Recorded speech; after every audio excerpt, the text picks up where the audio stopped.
Are we going? Hold up. Do I have my mic on? Oh, dude, I don't think I have my mic on. Hold up.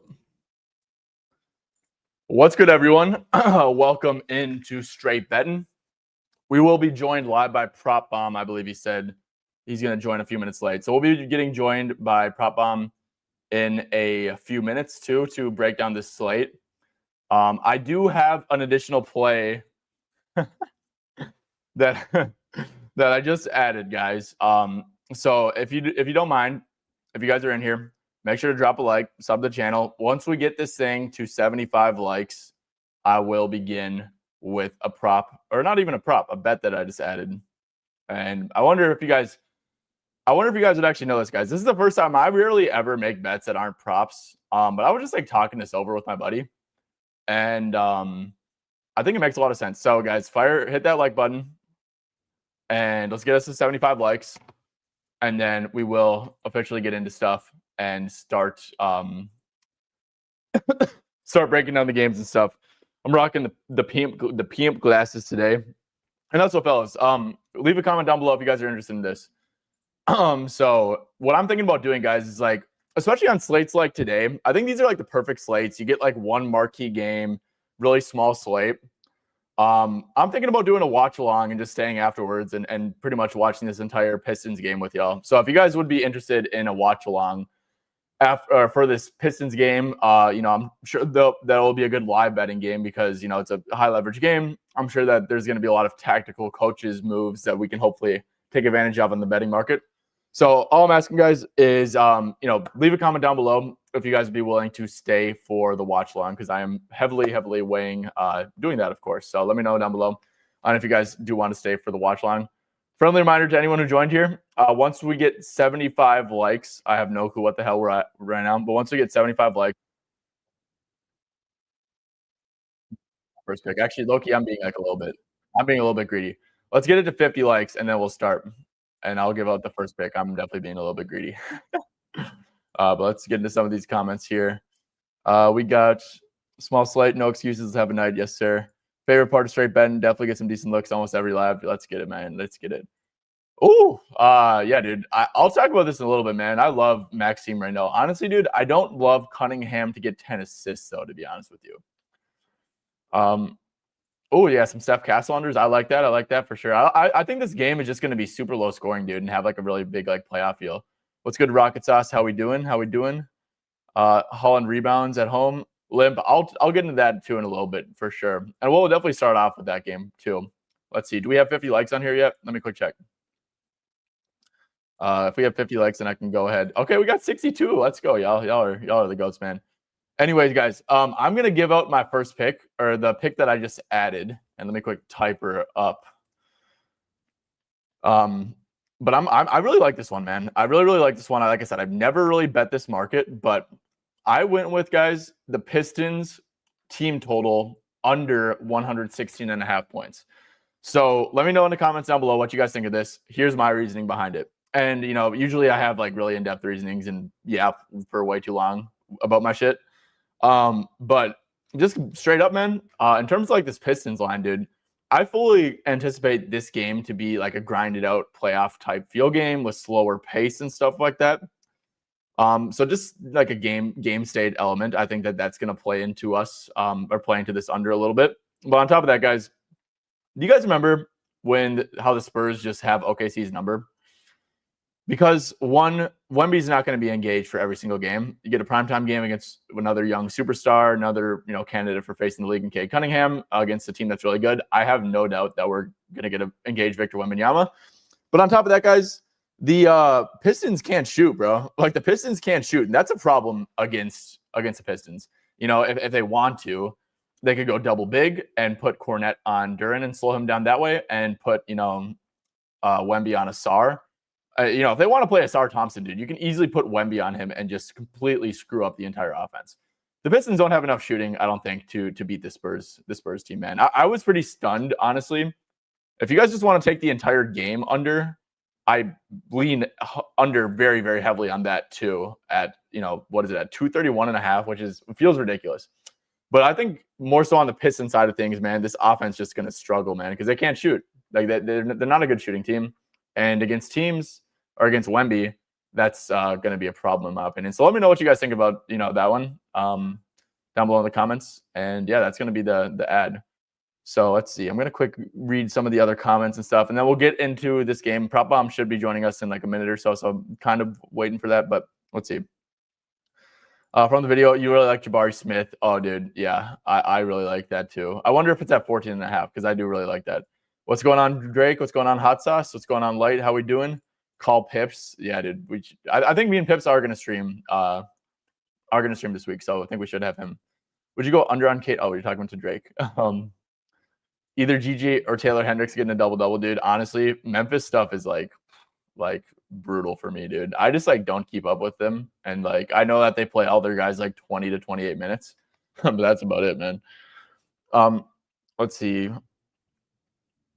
Come on, watch along. Yeah, okay. You love the watch along? Sweet. Okay, perfect. Y'all are saying, okay, perfect. That's good to hear, man. That's good. That's great to hear, actually.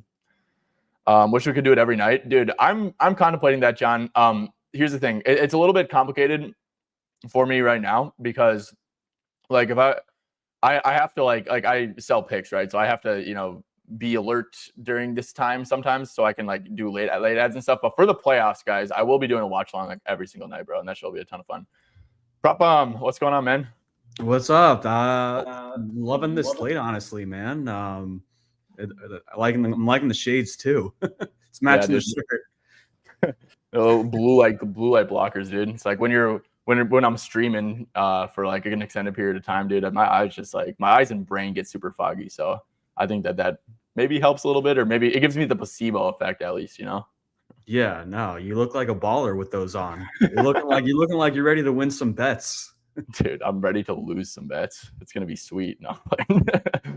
Anyways, PropBomb. I just added a prop. I'd like your opinion on this. Well, it's actually not a prop. You can probably see it at the bottom of the screen, but rarely bet team totals, man. But I took the Pistons under 116.5 points. Do you have any thoughts? Just like initial thoughts on that prop, or I guess Spurs Pistons in this game in general? I was on a huge like trend of firing on team total unders like right before the All-Star break, and I didn't even think to even look at this, honestly. I like where your head's at because I can't figure out what to play in this game. And yeah, like this is a very elite defense. The Spurs, they're fully healthy. And I'm just let me just look at the context of who the Pistons have played lately. Yeah, like they're coming off playing the Bulls, Knicks, Raptors. I need initial look. I like it. What is it now? Did you move it? Probably not, dude. It's a team total market, so I highly doubt it. Yeah, no, those don't really move that much. Yeah.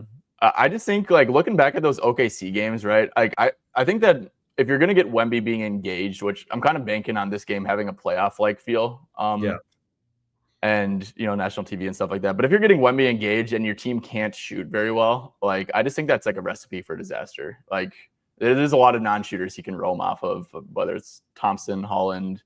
Shoot, you don't even really care much about. So here's the thing. So here's the thing with that logic, right? So I thought that initially as well. Like he'll probably, guard one of those low usage guy, Wemby. But then who's going to be guarding Duren?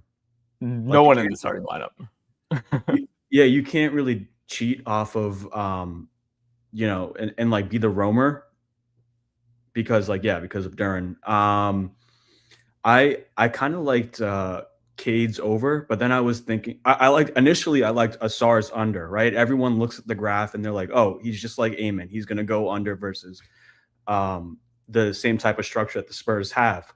But then I was like kind of thinking like maybe the Spurs maybe change the way that they run their pick and roll coverages, and they put more of an emphasis on stopping Cade than Asar, or it's one, yeah, like, or they just kind of let Asar beat them and then rather use that energy to stop Cade. So it may be a little bit of like a tricky type like this. They don't really do these kind of coverages, or what the graph could suggest in the history, if you get what I'm trying to say. Yeah, no, I completely get what you're trying to say. And like, if you're getting ignored, yeah, I think they're going to be okay with that. Honestly, I think they're going to let that happen.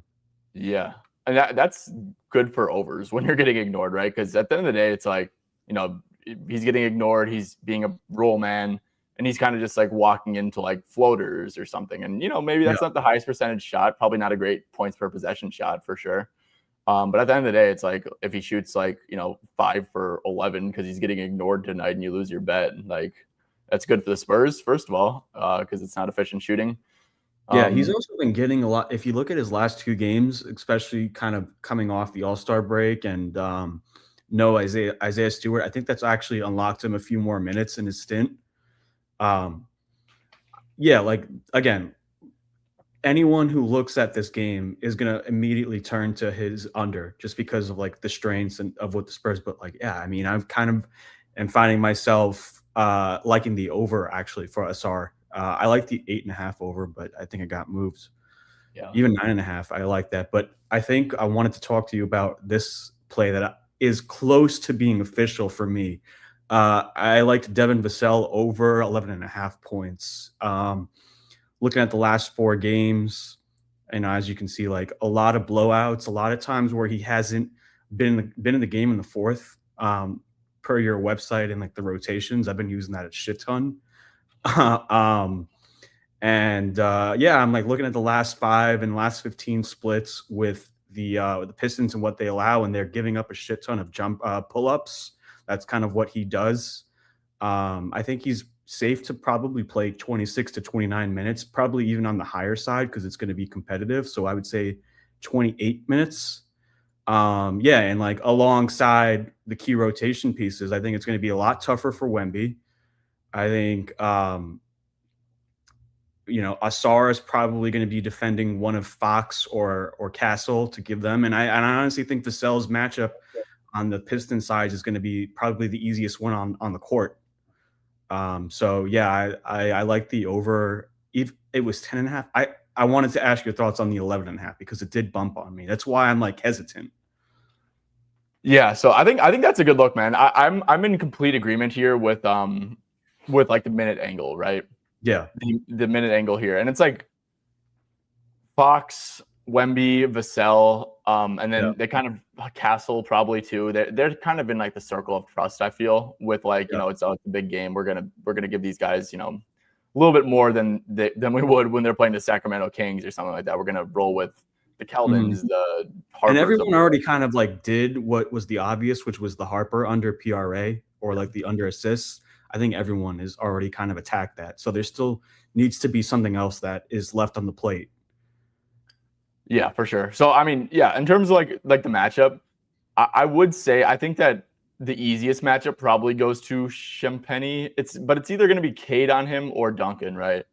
And if it's Duncan, I mean, then he's going to be using the screener a ton. And maybe you do want to put Cade on like the corner camper, right? So he can rest defensively. It's tough, man. I feel like a lot of this stuff. Yeah, I would think Cade would go on what's his name? Castle, because Castle for starters is not a respected 3-point shooter. So like when he's not in action and it's Wemby, Castle's just going to be like spacing the floor and like waiting in the perimeter. And yeah, like I would think Cade is the guy defending him, but switching up, you know what I mean? Like probably a little bit of time on him and then some time on Vassell. Yeah. No, yeah. And I think that's definitely exploitable too. Yeah. And I mean, look at this hit rate, man, when he just gets like 9 blowouts and stuff. Yeah. Big Trust is saying let's respect his defense. Yeah, no, we are. This is more so like from a like minute standpoint. A lot of times you have these star players not guard, one-on-one a lot because it induces foul risk and foul trouble, and you want these guys on the court. It's kind of like with Kawhi Leonard, right? Like now that you have Chris Dunn and you have Derek Jones Jr., he's not going to be the main guy defending anymore, and it's been helping him just with stamina, not having to play defense, and just overall kind of turn into offense. But yeah, sorry, I didn't mean to cut you off. No, I agree completely. And this is a game too where I think Cade's gonna have to put on his cape for them to win this one because the pull up middies, the pick and roll stuff, and drop coverage will be there for him. I think this might be like a massive Cade workload game. But let's get into some of like the questions here. I think so. I see a couple questions coming in from the chat here. We'll probably go over like 5 of them and stuff. I mean, I guess before we do that though, real quick, was Vassell kind of like the one thing that you're hinging on for this game? Yeah, I have 2 props, official, and this Vassell one is one that I just keep like hovering over, and I haven't hit submit yet. But yeah, I just wanted to. I feel like go on your tool website, right? Let's do a demonstration of that. If you do like 28 minutes, I would say I confidently say 28 minutes. Give the picks. The guy says, okay, yeah. We're getting to it, man. We're getting to it. Yeah, we're gonna get to it. I'll give you my pick when we get there. Do Devin Vassell 28 minutes. Am I blind? Where's the other is? Yeah, like it's 11.5 blind. And that's like a median number, right? This is just his average. Like this is per 28. This is like how many points? Yeah. Average, yeah. I mean, so it's even below his average, so they're saying it's a below average matchup. Yeah, no, I agree completely. I'm gonna go there then. Let me just give me like 5 minutes, and then I'm just gonna fire that right now in the Discord. Sweet. Okay, cool. We're getting into some of the questions now.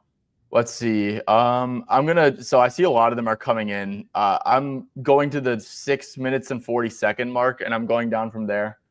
And I'm seeing if anyone has questions. So Will said Julian Champagnie over 1.5 threes, and I think that's a little bit interesting, right? Because Pistons don't really give up much to spot ups, but their catch and shoot frequency allowed over the last 10 games is really, really high. So it's really conflicting there for me. Yeah. So I do think. Yeah. So Pistons don't give up a lot of spot up is because they have a lot of strong defenders that they're able to like play one-on-one with. The thing is with Wemby, there may be a lot more mixes in of like doubles, which could lead to more open threes. Yeah, is what I'm thinking. Yeah. This I don't think like Wemby's a different matchup problem than they deal with typically, right? So you're not going to see your typical like let's start it straight up. So this is Julian with 22 to 30 minutes. It's looking pretty good. Me personally, I don't have a strong take on it. I mean, anytime you're getting him starting and at a minus 125, like I definitely see the vision with where your head's at, Will. But I would personally probably stay away, even though I do lean over. Let's see. Loves Duncan over because you think Cade gets a lot of doubles. Calvin, I'm going to be completely honest, man. I don't agree with that personally. That take. I think Cade's volume is going to be really high. And PropBomb, I know we don't really look at this market much, but in terms of like field goal attempt markets, I do think that like Cunningham, I'm checking to see what it's at right now. And I will say this real quick while you do that. There is some downside with Duncan's minutes because you look at the other side of the court, you have 2 slashers in De'Aaron Fox and Stephon Castle that are double, the average of like dribble penetration and going to the rim. I say that because 1, that he could draw a lot of fouls, Duncan, and then 2, because they're going to want to target him, obviously. I think Dennis Jenkins could close over Duncan. He's the more defensive guy, and it's happened in the past where like they play Javonte Green more. He's more of a defender. So I don't like Duncan that much. Yeah, but I don't like him either. I like to bet on Duncan like in matchups that you do see Cade getting a lot of doubles, right? And I just don't think that's going to be the case. So it's like I'm pretty put off by all the role guys on the Pistons here, except for one person who you just mentioned, Dennis Jenkins. He was someone who enticed me a wee bit because I think in like the non-PRA or something, Yeah. In like the non-Cunningham minutes, I think it could be a lot of drop coverage, and I think that would be definitely really good for him. Probably, I like his over 7.5 points. I like that a lot. Yeah, jeez, dude. Cade's field goal attempt prop is 21.5. Sounds probably about right. Damn, yeah, that's a pretty strong one. Jenkins over 7.5. Yeah, I think that's you pretty put good. Vassell. That's the official play. Yeah. Yep, Vassell. Ron Holland rebounds at home. Rebound chances go up. So here's the thing with Holland. I think he might be I think he's one of those guys too. And I totally see the vision, right? 3.5, is an absolute like wagon, honestly. It has been. But with that being said, man, the minutes haven't looked great recently. In another high leverage game against the Knicks, right? We saw those minutes go down to 12. So 12 and 17 over the last 2 games. Even without Stewart, that's been the case, right? You see him playing 21 in like a massive blowout and stuff. I'd probably think he's around that range still, where it's like 18 is probably close to a ceiling. Maybe you get like 19 if it gets a little bit ugly, but then 12 probably is close to that floor. I definitely see the vision, but I'm pretty out on Holland's role in this game, so I'd probably stay away from it. PropBomb, you got any thoughts on Holland here? Yeah. I mean, probably another guy that could probably be like disrespected and like they'll just give him the open shots. But I think he gets a lot of his run and blowouts, and this could be a close game. So I would have liked his under 7.5 if I had a choice. The rebounds. Okay, that's what he was asking about. Yeah. Sorry about that. Yeah, I mean, like that's he said that in practices or whatever that he is trying to like stay on the court, and that's what he's doing to stay on the court is like be more of a hustler. It's not something I would like go out of my way to do if that's to answer. It's more of like a pass personally. Yep, I agree. Okay, and I got to quick get some water, PropBomb, so I'm going to give this stage to you for 2 questions here. You can answer them simultaneously or go one-on-one or one at a time if you want. But 2 Tobias Harris questions on 13.5 points and 6 rebounds, if you got that, and I'll be right back. Okay, so the thing with Tobias Harris is that there could be a chance that he initially starts off and guards Wemby in the perimeter before he drives, and then Duren comes in. That line was at 5.5, and if you see right now, it's at 4.5. So obviously, there's been some sharp movement on the under. As far as the points, I kind of like the over on 13.5 points. Yeah, I'm with you there, Hot Sauce. I think he's kind of going to have to step up if they. Who knows how the Spurs come into this, and if they apply a lot of pressure onto Cade, that could open up some more avenues for Tobias to score. And yeah, I mean 13.5. But I think for me though, if you can get it, I love Vassell over 10.5. So it's 11.5 on like the FanDuel, but 10.5 is where I'd go. And you're back. Yep. Yeah, no, I think Tobias actually has like a really good game to beat the Wemby stuff, right? Yeah. Posting up a smaller guard, being able to, shoot those like post fades and live in the mid range like he likes to do. I could definitely see them going to Tobias, and I think that like his game is you can beat loaded up Wemby defense with the mid range area he likes to live in. So I think that also with Tobias too. I mean, we could go. I think that this is probably a higher minute game for Harris too, and I know like 30, 35, 34. Yeah. I'd say like 28 to 35 is a good projection range for him, and yeah, he's having a lot of. Think about the Pistons lately. They've just been on a lot of blowouts. Like they've been part of them, and it's been really impacting the starter minutes. And these books are going off of last 10, last 15, and really, this should be. I'm hoping it's a competitive game, and it's a home game too. For Tobias. So I was telling Hot Sauce, I like the over points. It's a solid lean. I like, but I don't like the rebounds. I like the under, but it's already adjusted. Yep, agreed. Okay, let's move on to the next game. I think we've kind of touched on a lot of stuff here, a lot of thoughts. Let's see. Really? Let's go to what's up? I have an official prop in this one. In Sacramento, Memphis, or Detroit? Yeah. I'm just firing that Devin Vassell play. Okay. So I guess we'll give the stage to you for that. Once you're ready for that, but I'll set the stage here on this one. I'm on DeRozan under 22.5 PRA, and I believe this line is still there from the morning, so not a great sign for me that I didn't get a lick of CLV, even though I have like people tailing me. But I still stand on this play, man. I think that whether it's Westbrook, it's even Monk, maybe it's DeRozan. You got Kings, Grizzlies, dude. These are 2 teams who are trying to be very cautious with their lottery odds. And in tanking versus tanking games, look, DeMar's coming off of a 35-minute game, and I think that's opening up a decent sell high spot. Dude literally closed at 19.5 last game. Totally acknowledge that Memphis's defense is pretty crap, but if you go to like the last 10 games, they're actually not allowing any pull-up stuff or mid-range stuff. Like they're bottom 5 or top 5 and fewest like pull-ups, mid-range stuff allowed. I don't know how relevant that is, but I think it's at least a positive for this. And yeah, man, at the end of the day, I think that, there's so many ways to win this, whether it's, DeMar not starting the second half, DeMar playing like 18 to 20 minutes. Maybe like they are going to like double him on his post touches and force like catch and shoot threes rather than like, pull up middies and stuff, because they haven't really been allowing that. So yeah, DeMar under 22.5 PRA. Last thing I'll note here is like if you just do 32, I think it was like 18 to 30 minutes. You do without Sabonis, without where's Zach LaVine, if he's even here, without Sabonis and LaVine. I mean, looks pretty good, right? So 10 when he doesn't play huge minutes, looks okay. I'm rolling with that. Okay, so my official play, yeah, I'm with you on that. I almost went there. The same exact logic that you just said, but it's Westbrook. I'm going with Westbrook under PRA. Yeah, I mean, like, look at the situations like coming into it.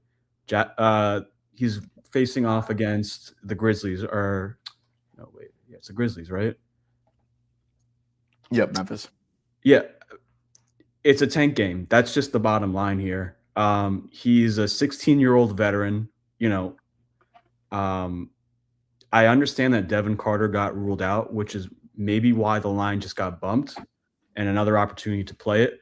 But they just signed Killian Hayes. And also, I didn't tell you this, another player, Patrick Baldwin, another guy. Like, they just keep adding these guys, and it just tells me that they're not a serious team anymore. They're just looking to audition these, like, G League guys that maybe want to get a spot for next year. And a lot of why I like this too as well is that Keegan Murray is back, and I think the hierarchy of the offense is more shifted towards him than guys like DeRozan and what's his name, and Westbrook. And I also think as well, like we could even see Clifford get more involved, which he hasn't been lately, and I kind of like his overs.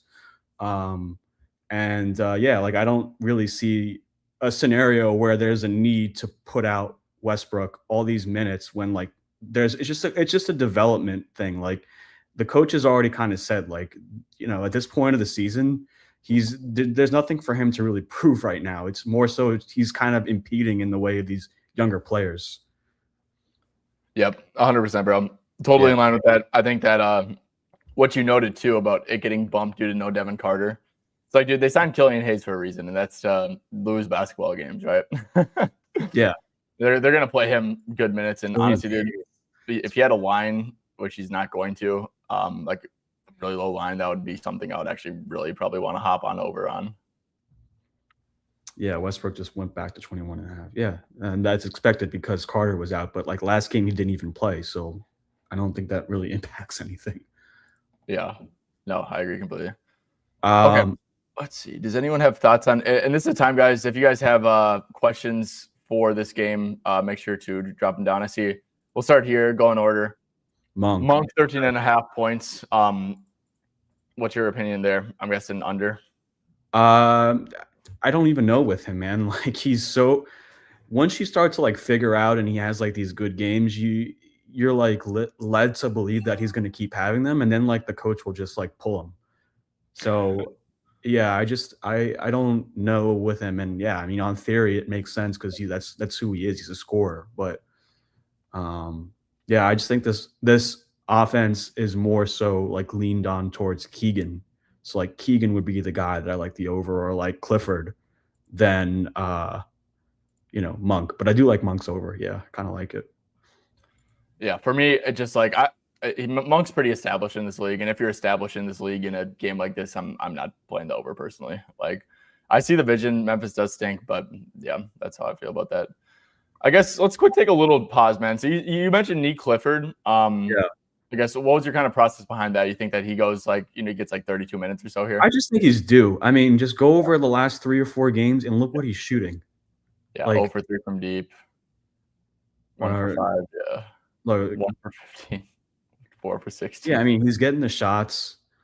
I definitely think he's going to be leaned on. I'm not so scared of the matchup. I like PA probably works too. Maybe not assist because they did get Killian Hayes, so he may be the guy who's the lead. But yeah, like I just think it's a pretty fast-paced probably matchup. He does drive a lot too. Like he's probably going to be on the court without DeRozan and Westbrook, so he's probably going to be with a lot of lower usage guys, which probably will help boost his scoring. So yeah, over points probably would be the route, or PA or something, PRA, whatever. Yeah. Do you have any thoughts on Reynaud? Because Memphis doesn't really have centers. Yeah, And they've been yeah, getting absolutely killed down low, yeah. like crushed. Yeah, no, I mean, I took his over points against the Spurs, but I like double. So they would have had this guy Lovering, or I think his name is right, like Loveland Ski something. I don't know. But Yeah, something, bro. I yeah, saw but he's that. not on the team anymore, and like their two tallest players right now are power forwards, like, and small forwards. Like, they're playing centers. It's like literally Omax and Taylor Hendricks. Um, I liked his rebounds. I think it was like 10 and a half, because that's what they've been kind of giving up. Like, Ware had like 15 rebounds. I mean, look at the rebounds lately, right? Like Ware 15, just a ton of green. Klingon. Yeah. But there is some slight risk. I did notice, this is something that I found interesting in the blowout. If it does ever become a blowout game versus the Spurs, he didn't play the garbage time. It was Achua and Eubanks. So I thought normally he would be the guy who does it, but he isn't, which does give some downside. But yeah, he may get it before. So Yeah. No, I like the I think PR though. I think you said you're on the PR. Yeah, I mean 24 and a half was amazing. there wasn't a 24 and a half. I wanted the 24 and a half, and if I got that, I was going to play it, but it never moved. So All right. yeah, I think I saw someone said, Levi said that he hammered Reynaud 24 and a half, and I think that's a great look, man. Cam Spencer thoughts? Do you have anything there? I think it's kind of weird because I know Ty Jerome's definitely good for that, Yeah. but I know that like Scottie Pippen exists now. It's like, well, Yeah. I didn't even look really too much at the Grizzlies because I was waiting on Ty Jerome news before anything. Do you know if he's playing or not? No, Ty Jerome's out. Nice. Okay. So I think Spencer may start actually then. Yeah. So I actually took his under PRA last time. I think it was 17 and a half. Yeah, like he went way under that. Probably assists, maybe like over 5.5 assists. He's probably going to be the on-ball guy. Clayton's the off one, right? And then Pippen off the bench. You got to see who's starting is the thing.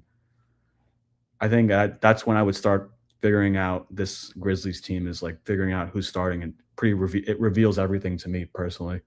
Yep. Nope, I agree completely there. Hendricks, someone said Hendricks rebounds. Yeah, I mean, I think he's going to be playing a lot of center minutes this game. He kind of has to.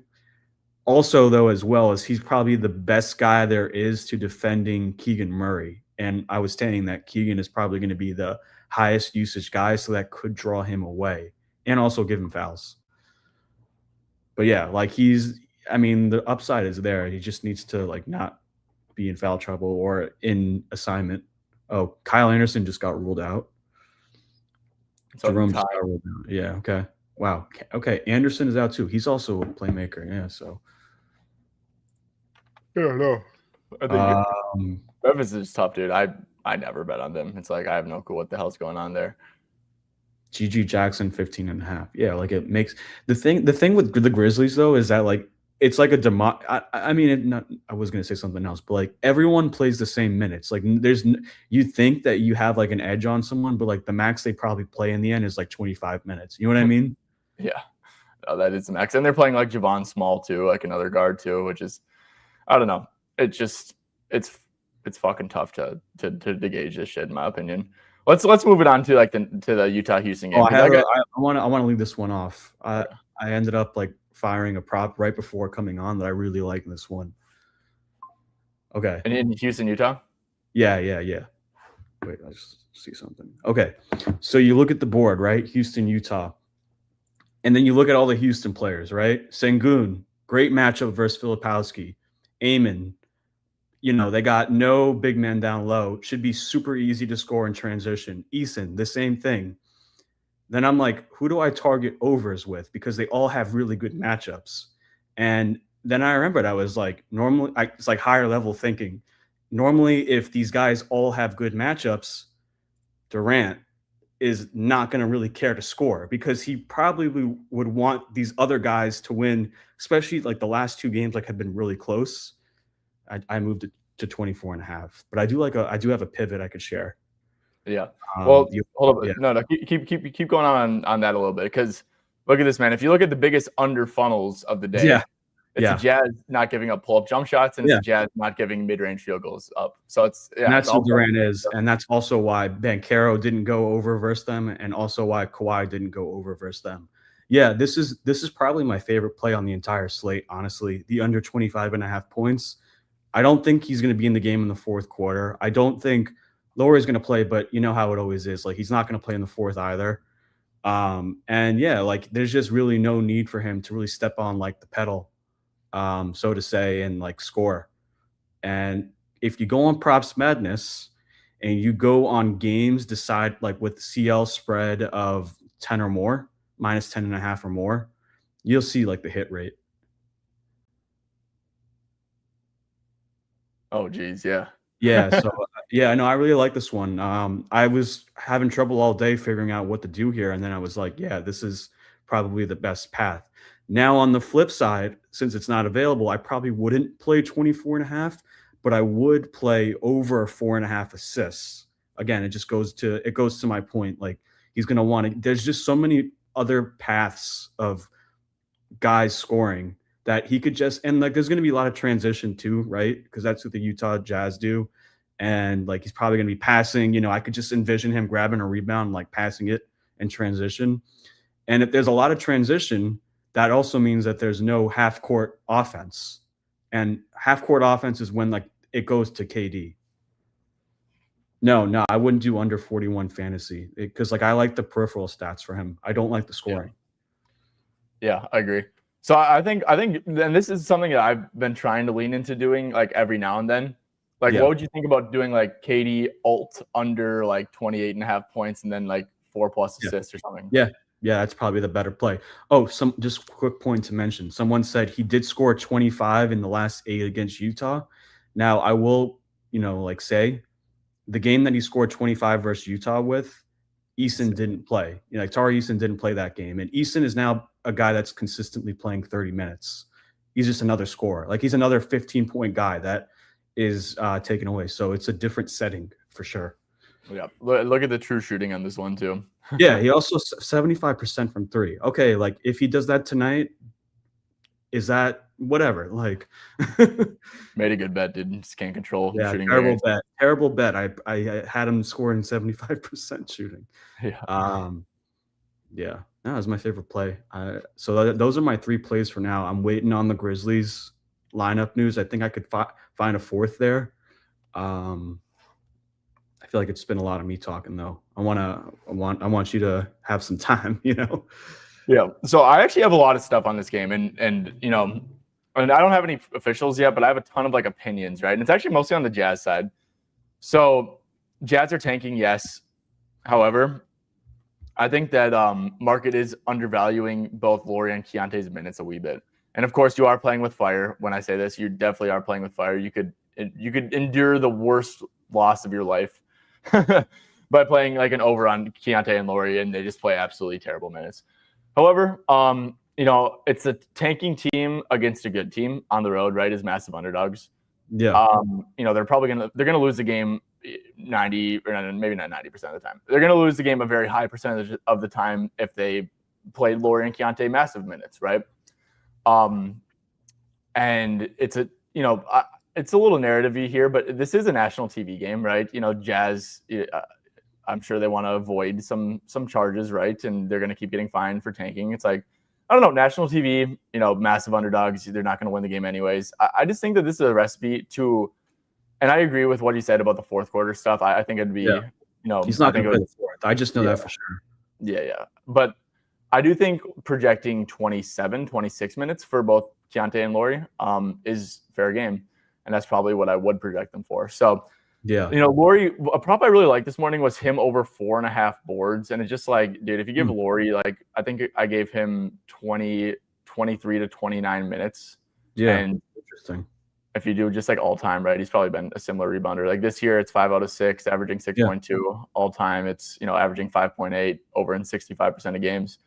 It's a little bit juiced now, but that's something I kind of liked. Even points and rebounds, his scoring is a little bit up this year, but that's his hit rate there. The Rockets definitely are going to make it tough on him. Same thing with Keontae, man. I get that he's coming off of injury and stuff, but like, dude, he's probably been good to go for like a week now. Let's be real. Like, they're just keeping him out there for tanking purposes. Yeah. But then also going in correlation with that, and I want your thoughts here. I really like Ace, and I wish this was widely available under 14.5 points. Oh, you like the under? Okay. I do. I like the over. Okay. You like the okay. So here's my thought process on this. Do I think he plays good minutes? I do. But if a lot of those minutes until the fourth quarter are coming with Keontae and Laurie, he's probably going to be very low usage. Obviously, Rockets allow the fewest points to spot up. He's going to be basically purely a spot up guy up until that fourth quarter, I think. Catch and shoot. And just like thinking of like the matchup here. So I think that there's a chance that we get Sengun guarding Cody Williams, and then, they're just switching everything outside of that. And, I think he's going to draw a Tari Eason or a Jabari Smith. I don't really like Ace off the dribble stuff. I don't think he's just very good at creating his own shot off the dribble. So I don't know. I also like Filipowski under points for that exact same reasoning. And also one thing worth noting too is that if you go back to the rotation site, and probably going to take a little bit of time to load up potentially maybe, but where's that Utah? Do you remember when Utah and Memphis played last? Was it here? Let me see. Oh, here it is. Memphis. So if you look at Filipowski here, you're gonna pull that up. I'm glad you did. I'm glad you pulled that up. Oh, did you know that he checked in and then checked out? Yeah, what happened there? I think like it was a nose thing. I was looking at it. He was like rubbing his nose on the sideline. Might have been like he got injured or banged up. But yeah, he checked in and then checked out right away in that game. Okay, never mind. So that kind of takes away my Filipowski angle. I was looking at it earlier on just like first half minutes, and for some reason, that was an injury. Yeah, that wasn't. Yeah. Okay, never mind. But also, last lean I have on this game, and this is probably better to live bet. Actually, it's not probably better to live bet. It is better to live bet. But if you do get Sengun guarding Cody Williams, I don't care how ass he is, dude. If you get him being completely unguarded, his minutes look really, really good. Even in these games, he's probably penciled in for like a 24-minute floor, I'd say, and then maybe like 32 or something. Yeah. I don't know. If he's getting guarded by the threes, I think the path would be the threes over threes. Oh shit! So I got that sent to me earlier today, and I didn't get the logic. The guy just didn't feel the need to explain himself to me. It was I'll just whatever. But now I get it. Yeah, he's gonna probably have Sengun on him or just not be respected. And yeah, I could see it for sure getting 3 to 4 attempts. I like that probably is a really good lead. Over threes plus odds. Yeah, especially there's only a couple of books that have it, but I mean that's probably something you'd be cool. I think I'd be cool with playing Cody to hit a free game even, just because Ime will leave these dudes wide open regardless, bro. Like I'm sure you'll get some possessions of like massive overhelping and he's just wide the hell open. So if you guys want to go play that 0.5 threes for Cody right now, I mean, like I said, I do think it's smarter to live bet it. Yeah, that's great. It was plus 140 early on in the day, so there's definitely been some heavy action on the over. Yeah. Yep. And he usually closes at like, I mean, what did he close at last game? Minus 128, minus 133. Like, yeah, I don't know. Definitely, I definitely think you'll get a shot at it live too. I would be surprised. Oh, someone just said Vassell 3 right away. That's good. Hell yeah, dude. Nice. And points for Tobias because I was telling everyone I leaned the over on him. That's good. Oh, 2 threes. Oh shit. For Vassell? Yeah, he's got 6 already. Oh geez. Let's go. Okay, let's get into some of the questions real quick. So Draft Fantasy, I don't know how to do that stuff. Sengun over 20.5 points. They give up too much catch and shoot for my liking, and the spread's too big. But I don't know. Do you have any opinion? Yeah, so it was 19.5 earlier. I know Pips gave that out on his show. So already you're playing a bumped line, which I don't like doing personally. And yeah, like the logic makes sense though, right? Because Hornets, I took his under. I've texted you about it. Why? Knicks was a tough matchup. This is a really good spot for him, but like what you were saying earlier, it's a good spot for other players too. And it's a matter of like, will he get there before it's a blowout? Because I think this is going to be a blowout. But yeah, no, I think he scores 21. I think he could still do it. Do I think it's like a strong play? No. Yeah. So I mean, he should absolutely fry Filipowski though too. Like they have absolutely no answer for him down low. So and actually, PropBomb, I was like just like thinking about this, man, and like these might be a little bit misleading because Nurkic is actually very good on the glass. But like, dude, I mean, I just think he crushes like on the offensive glass too against Filipowski. Like he just is so much bigger than him, and if he's guarding Cody Williams and just lurking off of him, I mean that's free eats on the defensive glass too. So 8.5, I think, is objectively like kind of low for LP. Like he closed at 8.5 against the Knicks last game, dude. Like now you're getting that minus 115 here. Like I don't know. Vassell has 9 points already, so it's going crazy. I wonder if like Duran's guarding him or something. I'm not even watching it. Okay, so you were saying, so your logic here is that he's going to be roaming. Could be roaming. And then what else for the rebounds? Just the offensive glass, man. Like he's way stronger than Filipowski's like a power. Yeah, dude. The Jazz are just like very depleted. You know, they don't have Kessler. They don't have Love anymore. They don't have a lot of Jaren, right? Like they don't have a lot of big guys. So yeah, a lot of rebounds to be had. Yeah, I'm with you on that. That could be good. The thing is with me, dude, is I haven't played rebound bets in a while. Like, yeah, they're gross, man. I've been having a rough start to the All-Star break, and I realized that I'm playing too much rebounds and assist shit. Like I've been, doing pretty good with points the entire year, and it's like I feel like there's a lot of way more variance to the rebound and assist markets than because you're also subjecting yourself to like scorekeeping at times, dude. Like genuinely, like I don't know. I think that I just don't do the thing is with rebounds is like I'll do them on guys that are like what you said, we're going to be intensively looking to grab them. I think both you and I were on like Tobias over rebounds the one time versus the Knicks. Aside from that, like I don't know, man. I just think there's just a lot of variance that goes into it, and like these shots that shouldn't go in, and you just like find yourself if you do watch the game like frustrated because like he's ready to catch it and it's stupid. It goes in or it just bounces off the rim the wrong way, right? It's like I don't know, points. It's like you either like get a good quality look or you don't. Like I don't know. Let's see what else. No, I think we can answer some more questions. Yeah, tips like Sengun. Yeah, no, I like the 19.5 that he got. Clayton, Scottie Pippen. Yeah, that's a good one. Scottie Pippen. I think that makes sense too. Do we know what the Grizzlies are doing though? Because that's what I was waiting on.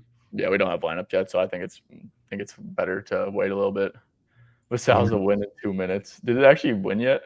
I don't know. 3-3's out for everyone just going crazy. Good shit, bro. Let's go, dude. Let's go. Sure, man. I'm glad I was able to help people out. That's the best. Oh, and Pistons stuck at 2 points. Hell yeah, dude. It's way too early to celebrate a team total under, but hell yeah. You know what also could be nice too is DFS Dorian Finney-Smith under. Yeah, I think he was needed a lot last game versus the Knicks because like they really pressured Brunson a lot, and yeah, like he's not a guy that's going to be running garbage. Like he's a bench guy. I may actually take that, honestly. 5.5 points. That's ridiculous. No, okay, here's the thing, dude. Here's the thing. Like, bro, 5.5 objectively is a ridiculous line, right? Just like looking at this shit. But it is, you gotta admit, this is like the best matchup in the league for him. Oh shit. You know what? I thought he was playing a different team. Sorry. Yeah. No. This is at 7.5, dude, at Builder earlier. Like just a complete error line, I think. Yeah. But yeah, no, it's objectively like an absurd line, 5.5, like for what he's been doing this year and shit. And just absolutely. What's your thoughts on Reed Shepherd? I'm curious to know what you think. Yeah. Little too pick and roll reliant for me. I tend to, I don't like betting like pick and roll reliant people against the Jazz. I see the vision with like, garbage time and stuff. I think actually like if you want to take a stab at like assists, maybe like I don't think he plays garbage. I was gonna say like they have JD Davidson, they got Aaron Holiday. He's not a garbage guy, I think, these days. I don't know about a garbage guy, but he's like, I think he'd be like an extended minute guy. Yeah, okay, for sure, yeah. Like, so still benefit. Maybe you don't see him playing those like last like 4 minutes or something, but I think he'd end with like a decent tally rather than like a game where he's just like getting picked on brutally or something, and Ime's like, hell no, bro. So I mean, I could see the vision with like assists and stuff, but like, yeah, they do tend, every time I watch Filipowski, this dude's super high at the level when he's defending a pick and roll, and maybe it won't even be Filipowski, but I think that's just kind of their scheme, why they don't give up pull-ups, and why they give up so much catch and shoot is because they are kind of putting two to the ball a lot, and I don't know. Yeah, I've been that's kind of been like my moneymaker, honestly, is I just target centers versus Filipowski. I've done it specifically speaking, like paint centers, like guys that just like eat on the in the rim, like the guys like Day'Ron Sharp, the Isaiah Jacksons. I consistently have won. Filipowski is just a terrible defender. But yeah, Pips Jr. No, Who's that? Pippen Jr. Oh, that was Pips Jr. At the a man over 5.5 dimes. I'd see a vision for that too. Yeah. I don't know. Do you have any thoughts? I think I saw something that Udoka was saying he wants to put Amen on the ball more. Like he hasn't been doing a good job on that. Yeah, sure. I mean, it's fine. I probably would take the over. I mean, I think there's a lot better quality plays than that personally. Yeah. I kind of agree. I just like it's not like appealing to me really. It's plus money, I guess, but let's see. Pistons selling. Okay, do we have anything else? I think we kind of covered the entire slate. Let's see. Yeah, dude, I love these types of slates where there's like 3 or 4 games, because like I can just like dive into them as much as I want, because there's it's not that many actions. So anytime that there's stuff like this, I'm happy to join. Yeah, these are great slates. I agree, and I think that's why playoffs are fun, man. Even though I kind of got crushed last playoffs, I actually do good in the playoffs, but I didn't have a great playoffs last year. But I just think like that's like fun, man. It's like you can really go in depth into like the breakdowns and stuff, and you're spending like an hour and a half, 2 hours, maybe even more, like researching like 1 or 2 singular games, and it's like you're just going super in depth. And I feel like that's so like rewarding, dude, when you like have such like a precise read on some shit and then like it wins. Like, I don't know, man. And you can really it's hard to be precise, dude, when it's like a 11 game slate, right? You're just trying to like, oh, this. Yeah. No, you don't. I don't know. It's like decision paralysis, right? Like I think it's a real thing. Me personally speaking, like if there's 12 or 13 games, I tend to like super glue to the earlier games. I kind of work my way down the board, like timing, and yeah, like I don't really give the games enough attention as I should if it was like a smaller slate. Yeah. Yep. Nope. I agree completely. We got a couple last questions. We saw some like Precious Achiuwa stuff. I think it's a great matchup for him, dude. Achiuwa? Yeah. Yeah. Wait to see if he's starting or not. That's what I would say. Because if he's not starting, he could easily be like the garbage person, which he was last game versus the Spurs. Achiuwa really got a lot of his minutes because like there were times where they were without Keegan Murray and he played like that defender or the ISO defender, and then there was times where they were out DeAndre Hunter. But yeah, I don't know where his minutes would come from, Achiuwa. Like, it's weird. Would it be like backup Keegan Murray minutes? Would it be backup Reno? I don't know how to say it, but yeah. Well, I think they're still starting him. I mean, I don't know. I don't know what to project his minutes at. Like, I mean, if you look at like his last couple ones, right? Like 2016. I think this is the game Keegan came back. He played like 34, which is like great. If you get that, he's gonna win this easily. Then he played 21 against the Spurs. It's like I don't know, man. I don't know what to put him at. I think like 20 to 28 if he's starting would be fair. And to be fair with that, man, like this is a really good hit rate, right? And it's a great. No, it's solid. Yeah. So I kind of see that. I actually do see the vision on that, John. Let's see. Take a look at Jalen Wells, 15.5. I'm just gonna be honest, Rocket Sauce. Like I just am so out of the loop on Grizzly stuff. I think something that we could do here though is just do. I mean, PropBomb, do you have like a decent like minute projection for him? Do you think? For who? For Wells? Yeah, like 2026 or something. Yeah, give me a second. Let me just see his last few games. So the thing with Wells too against what was it? Denver was a pretty easy matchup. He had 17. They filtered shots to him because like they trapped Ty Jerome. The 25-point game versus Miami. Oh, I see. That's why people like him. Yeah, I would probably say 25 to 28. So I'd say 27. Yeah, Yeah. that's what he did. 16. Yeah. So this is this is like a very small sample, but I kind of like what I did here. It's like I did sense the trade deadline, right? So it's like just kind of since this Memphis team has been a shit show. Nice. I like that. Did you take Jerome out? I did not. Well, I did initially, and it looked really bad. But that doesn't. It's also small. Oh yeah. If anything that's like less than 50 minutes, you kind of have to throw out. Yeah, like this was like a 70. Like you're selling the sample size pretty short when you take Jerome off, and also him being off the court, in my opinion, doesn't really make sense for his scoring going down. So I don't know. He's at 16 points here per 27. The Kings do suck at defense.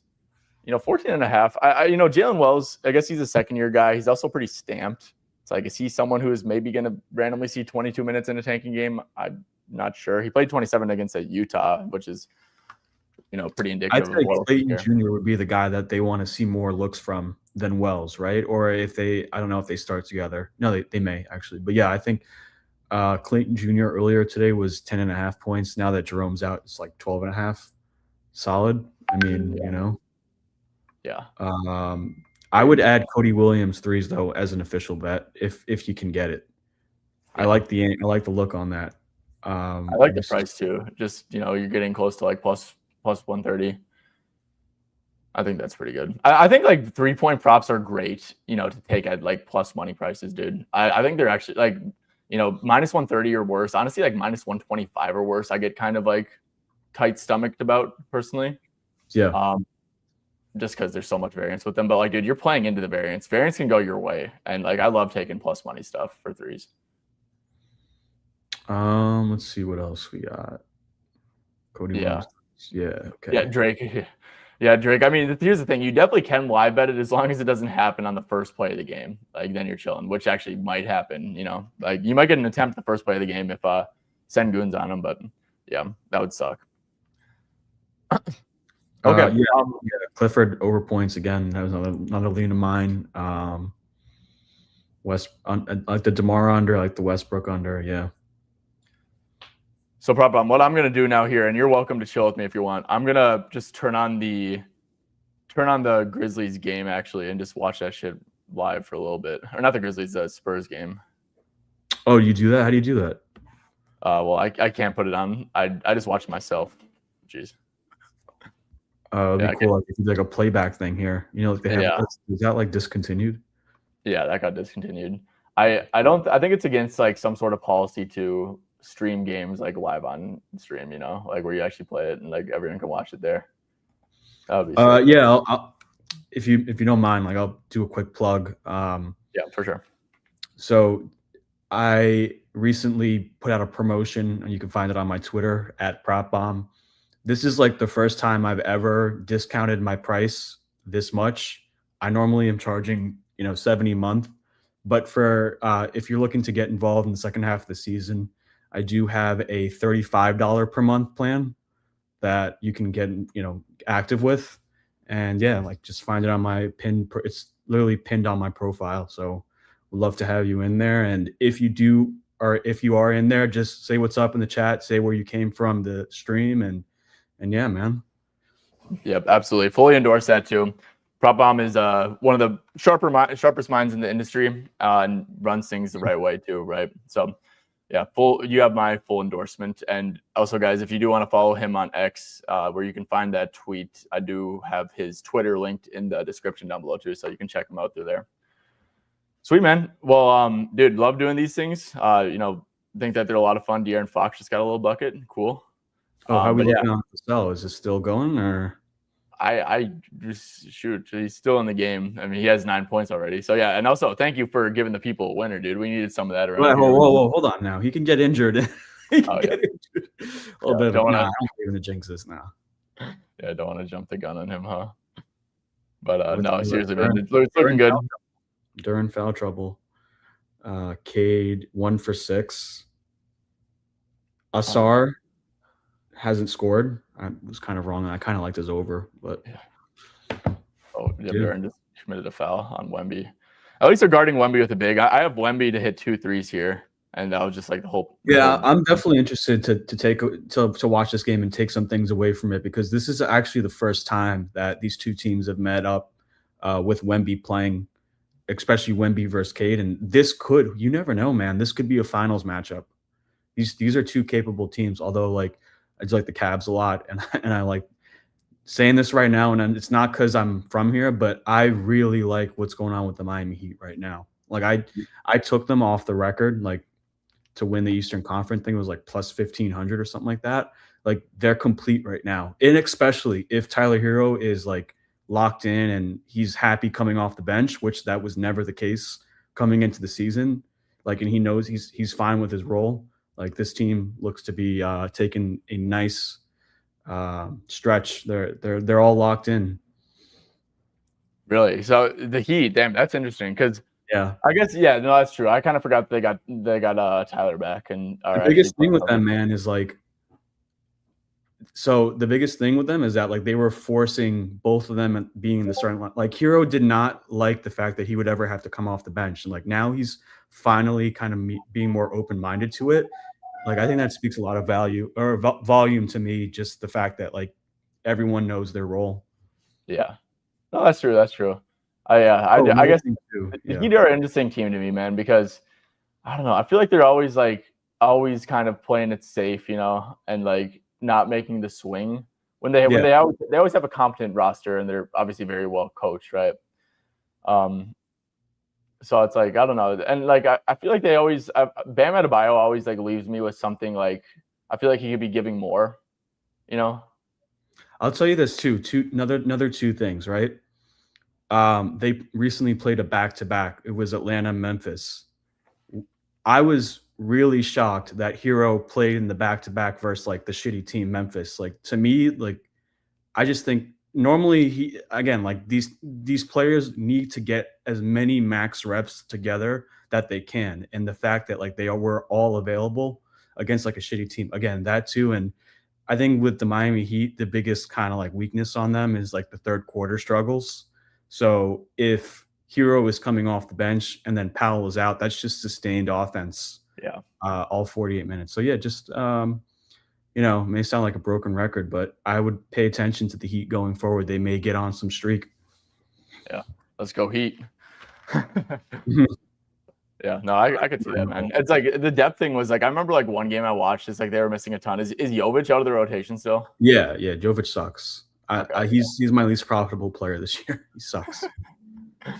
Yeah, I remember I bet on like Grizzlies just came out with their lineup.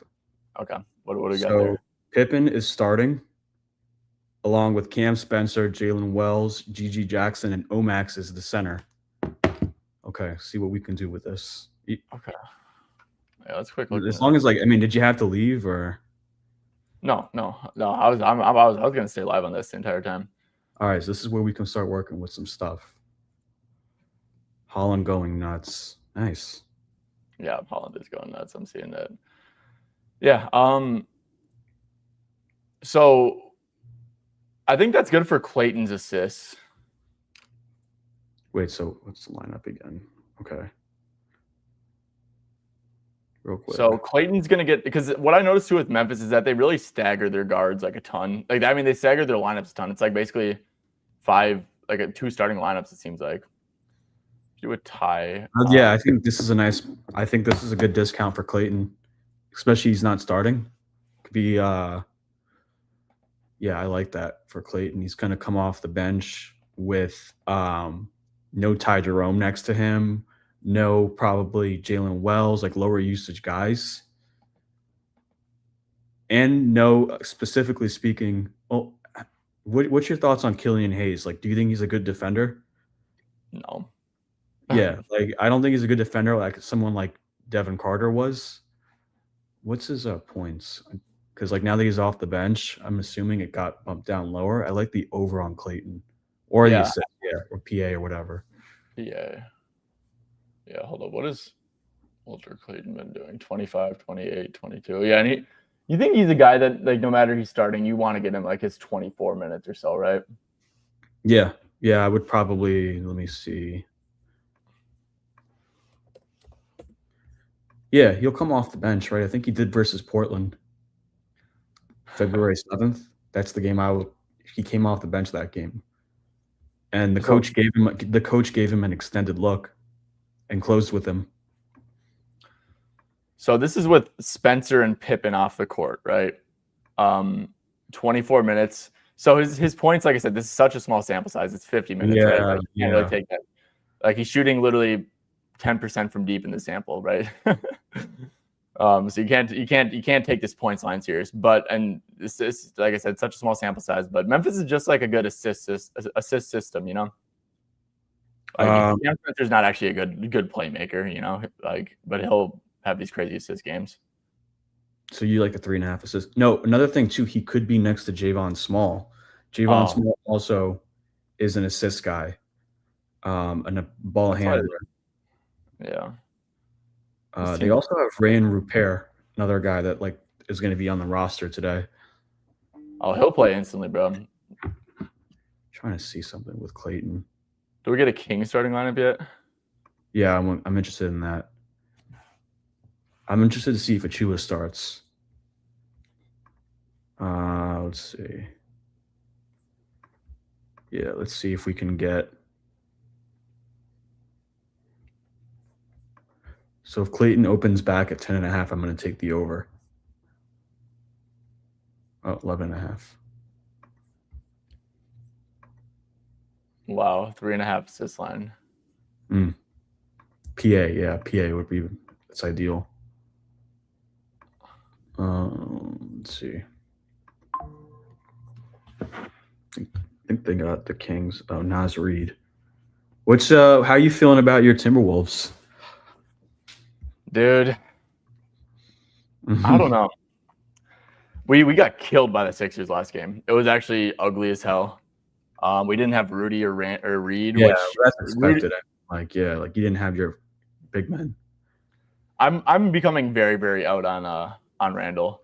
He can't be a part of this team going forward. I think that it's going to sound like scapegoating or like making excuses. I think he's a really bad influence on Ant, because I feel like Ant's very like impressionable, right? And it's like when he sees Randall isoing and, you know, not moving the ball whatsoever, he just does the same shit. When he sees Randall not giving any effort on defense, because Ant's defense has been really, really bad this year. Yeah, I'm with you on this. I like this thinking. Yeah. Yeah, I think that like he just sees that happening, and it's like if he's the only one bullshitting because no one else really bullshits, then like I don't think that would happen if no one else is bullshitting around him. So I'm getting really out on Randall, man. Don't think he's a good fit. I like the IO acquisition. I think that Baron J has a promising future. I think that we can really beat anyone, like when we're actually like locked in, which never happens or rarely happens, it seems like. But I think like come playoff time, dude, we'll be fine. We'll, you know, win a series, maybe go back to the Western Conference Finals. Yeah, I don't really envision us winning a finals though. I liked Terrence Shannon. I like Leonard Miller a lot, but it sucks that he got traded. Terrence Shannon Jr., like some of like the younger guys. So I'm just waiting for like these Memphis props to become more available. There could be more entry points here for props. Like to me, when this happens, this is as if you are getting a midnight line. Personally, to me, like this is a fresh line that hasn't been influenced by anyone or moved.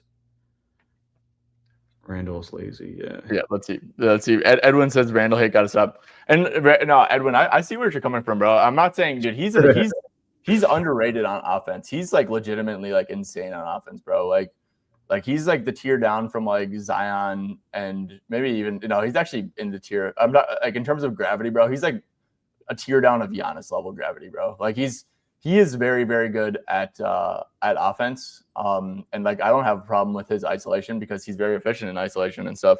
It's just how the entire team tends to get impacted by it, dude. By ball stopping and by like I guess as a fan, dude, it's like the one thing you kind of like want is just like effort, right? And it's like he doesn't give consistent effort. So it's like it's no, dude. I have been burned by Randall's defense. Like I'm attesting to what you just said.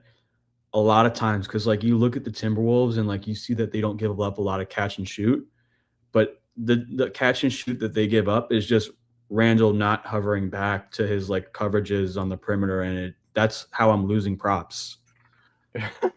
Yeah, you know what I mean?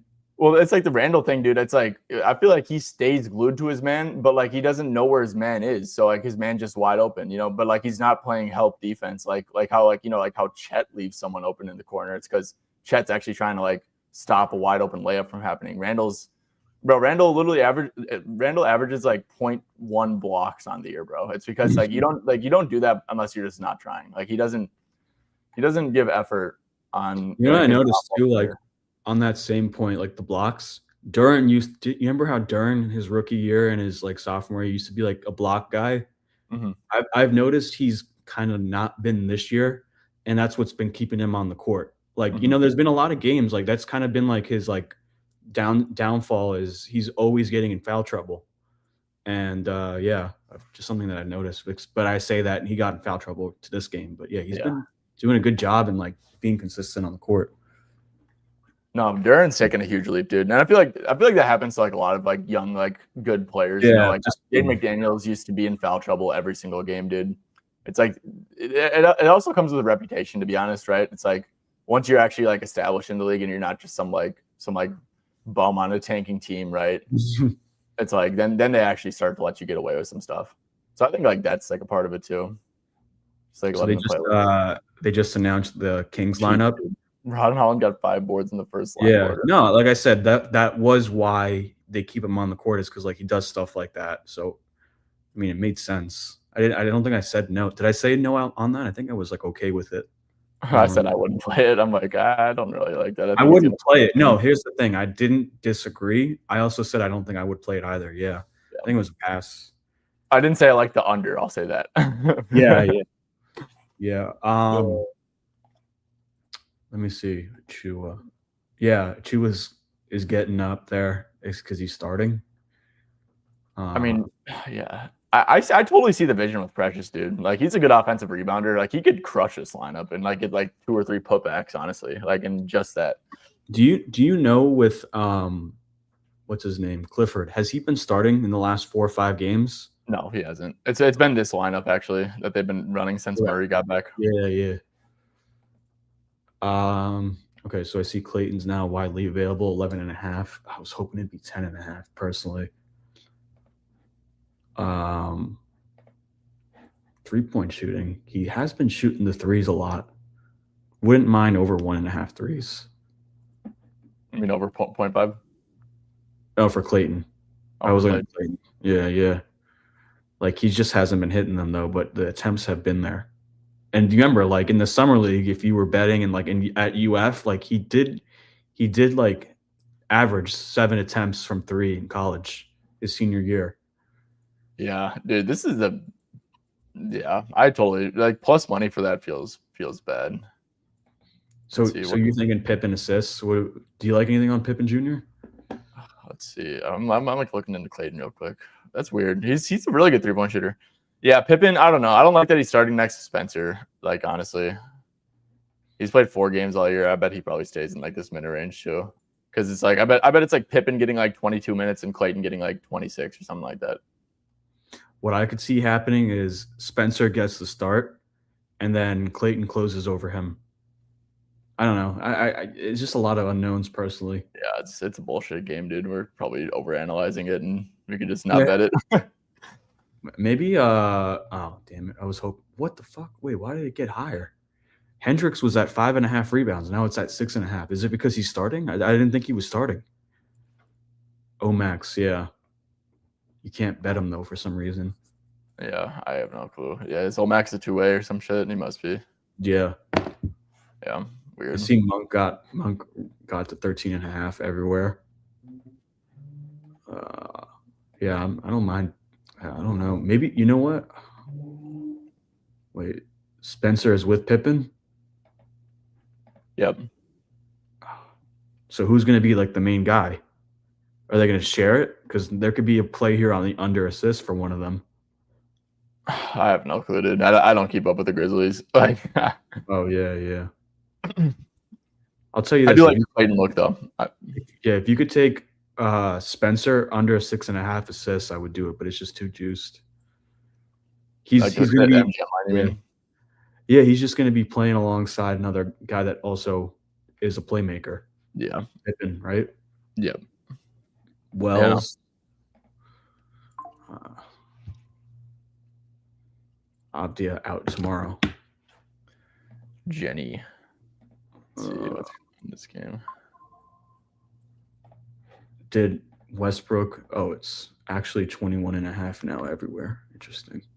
Clayton good for 10. Is that like a 9.5 line you're talking about, or like an alt line? Yeah, I would play that. That'd be 1.5 units. Prosper, we don't have lines for him. Yeah, this game stinks, dude. I actually hate it. Yeah, GG Jackson, I don't know. Yeah, the Ron Holland. I guess PropBomb, what's your take on this? Do you think that, like, do you ever use home road splits for your capping process or no? Home road splits, no, not at all. No. You? Yeah, I don't either. I think that I don't know.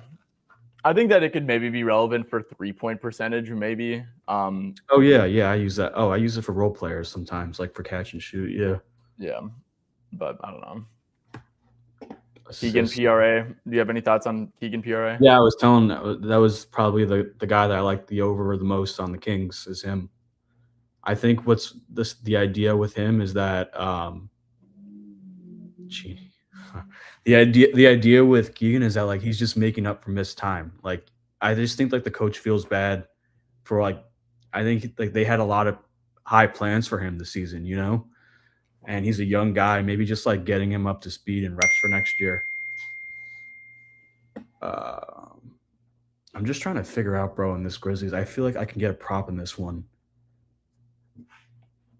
Jenny. Oh, Jenny. Dude, I like treat these slates as like puzzle pieces, you know? Like, I already know I have 3 of them, and I just feel like I'm missing a 4th one. Oh, a 4th prop? Is that what you're looking for? Yeah. I'm gonna add something, guys. I mean, I'm definitely gonna have this stream for the start of that Jazz game, dude, so we can potentially hop on. I don't know. I'm waiting for that Jazz starting lineup. Cody Williams, dude. I mean, the 6.5 points, the threes. I mean, both of them are. No, he's not gonna. You think he's gonna start? Yeah, I think he's gonna start. Oh yeah, he's been starting. So, but I just want to confirm it, right? Because that's the whole cap is like him getting guarded by Sengun in that starting lineup. Because I mean, Filipowski, Sensabaugh under, because like they're gonna respect him, right? And like they have really solid defenders all around the Rockets. They do, but I actually think Bryce Sensabaugh is like a pretty damn good like on-ball scorer, and I actually think that he can kind of like beat his. I think that he can beat single coverage at LC with Houston. I mean, and probably project like him not to be super efficient, but I think that this could be. I think it could be a good field goal for minute spot for him if especially in like the 4th quarter potentially. It's like, so that's why I like the Ace under, dude. It's like I don't think Ace can really create for himself. Yeah, Ace is more so a guy that comes off of screens and does his 4 or 5 steps and tries to pull up. That's why I was saying I kind of like it, because I don't think that they're gonna really try to double him. They'll just be like, all right, what can you do? We're gonna play you in single coverage. And he can create a shot. He's like Melo, you know. He can create like a 1 dribble midi or something. To go back onto your Keontae George look, yeah, that's good. That reminds me of Jaren Jackson Jr. when he was playing with the Jazz. Like, these guys, they know that they have I think he was healthy 2 or 3 games ago. He just didn't play, but these guys, they know that their time is capped, and they're gonna have higher usage than not if that's kind of like the logic. Yeah, so they're just like they're on go. There's no fatigue after like if you're in like the 6 minutes of your stint and you're like, okay, I'm gonna take a rest break or something. Yeah, they're just on go. Players play different in different places, while some players play better in different cities. Different maybe. cities. I mean, maybe like I don't know. I think I don't know. Like maybe I guess players like in LA, like stars will probably be up for that game, right? I think he means like for sure, like the MSG for sure. I think that definitely is like a point to be made for like players that play at national TV games, right? They get up for those. Yeah. So Carter And I Bryant, 2 or 3. think too as well, like if there's players that are playing in hometowns that you got to for sure, see some narrative behind there. I think. Agreed. Like families at the game and stuff. Yeah, or like the Con Milwaukee thing. Like I think that's actually like a legit edge. Oh yeah, for sure. It's like Khan's gonna be dialed in, and then maybe they come out of the gate running some plays for them too. Something like that. Yeah, for sure. I don't know. Prosper's like not like a line that I can. It's only at like the exchanges. I do think his rebounds are a little bit interesting at 5.5. Just given he's like literally the only center there, but yeah, I don't really have an opinion on Prosper personally. Prosper, yeah, rebound. He's going to be the only center, right? Or him and Hendricks. Yeah. Stephon Castle 10.5 live. I don't hate that, dude. I think that like honestly, buying low and selling high during live, unless it's like due to like a crazy look that they're getting, is a pretty smart thing to do, honestly, right? Like I don't know. It's been 1 quarter. Like players, are tracking to hit the lines and don't all the time. Players are pacing to go over and or go under and don't all the time. So I would definitely not take the under on a 10.5. I mean, not from anything I've seen. I haven't seen any like crazy tough coverages or anything. Dude, Cade Cunningham's like cooking these dudes. I'm gonna probably watch it afterwards. I'm just looking at some more stuff. Thinking about Clifford, man. Yeah, Neek's a pretty good look. I agree with the Neek take. It's just this is such a Neek spot. Yeah, like no Keon Ellis. Not going to be sharing the court too much with DeRozan and Westbrook ball hogging. 10.5, yeah, probably like that. The Spurs are running a 0 big lineup right now. Have you ever seen them do that? Yeah, they did it one time. They used to do that with Sohan as the center, right? Yeah, but they were doing it with no. No, it's because Cornet's injured. I think he has an in-game injury, and they don't have Olynyk, right? Isn't he also injured? I don't know. They might just think he stinks, dude. Oh my gosh, the Pistons are about to get in the penalty. Carter. Main lock for tonight. How do you even answer these questions? I don't know. Main lock. It's like, what's your favorite pick of the? What he means? Yeah, no. 3 official plays. So Durant under 25.5 points. Vassell currently live over 11.5. And the third one right now is Westbrook under 21.5 PRA. Those are my 3 plays. And then also Cody Williams to have a 3. Yes, what's your favorite pick? Cody Williams, yeah. My favorite right now is Vassell over 11.5 because he has 9. Yeah. Looking pretty good. Stephon. Yeah, this is a good game, man. I love these games too. This is just like this, it's like a slate with one marquee game, a couple shitters that you can kind of just watch on the side, and you can really lock in on like one and pick up some things from. I still think that like watching hoops is like one of the best ways to gain an edge in betting. Yeah.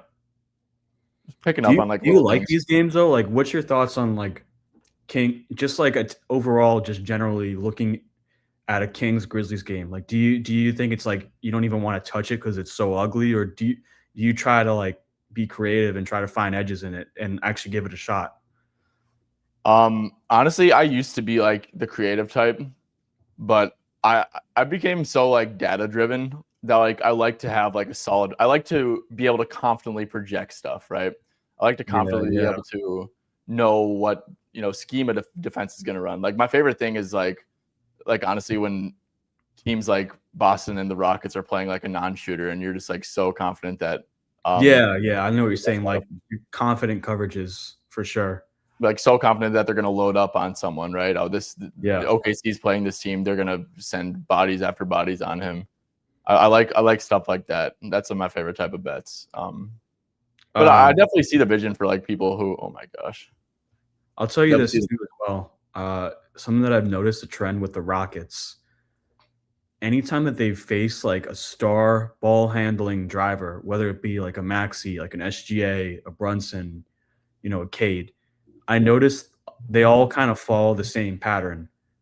It's under points over assists for those types of guys. Like it's just something I've noticed whenever like they play certain guys. Udoka just like doubles them. Yeah.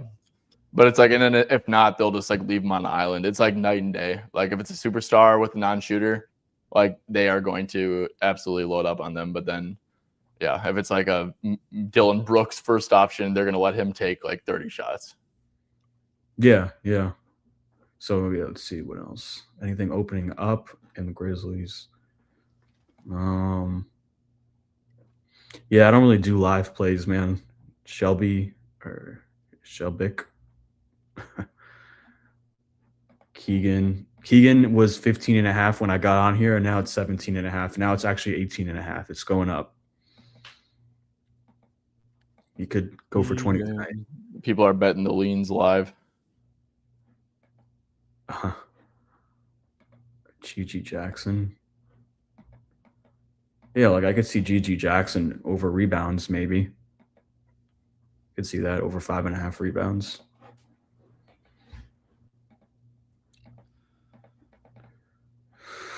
Let's see, I'm like looking at this.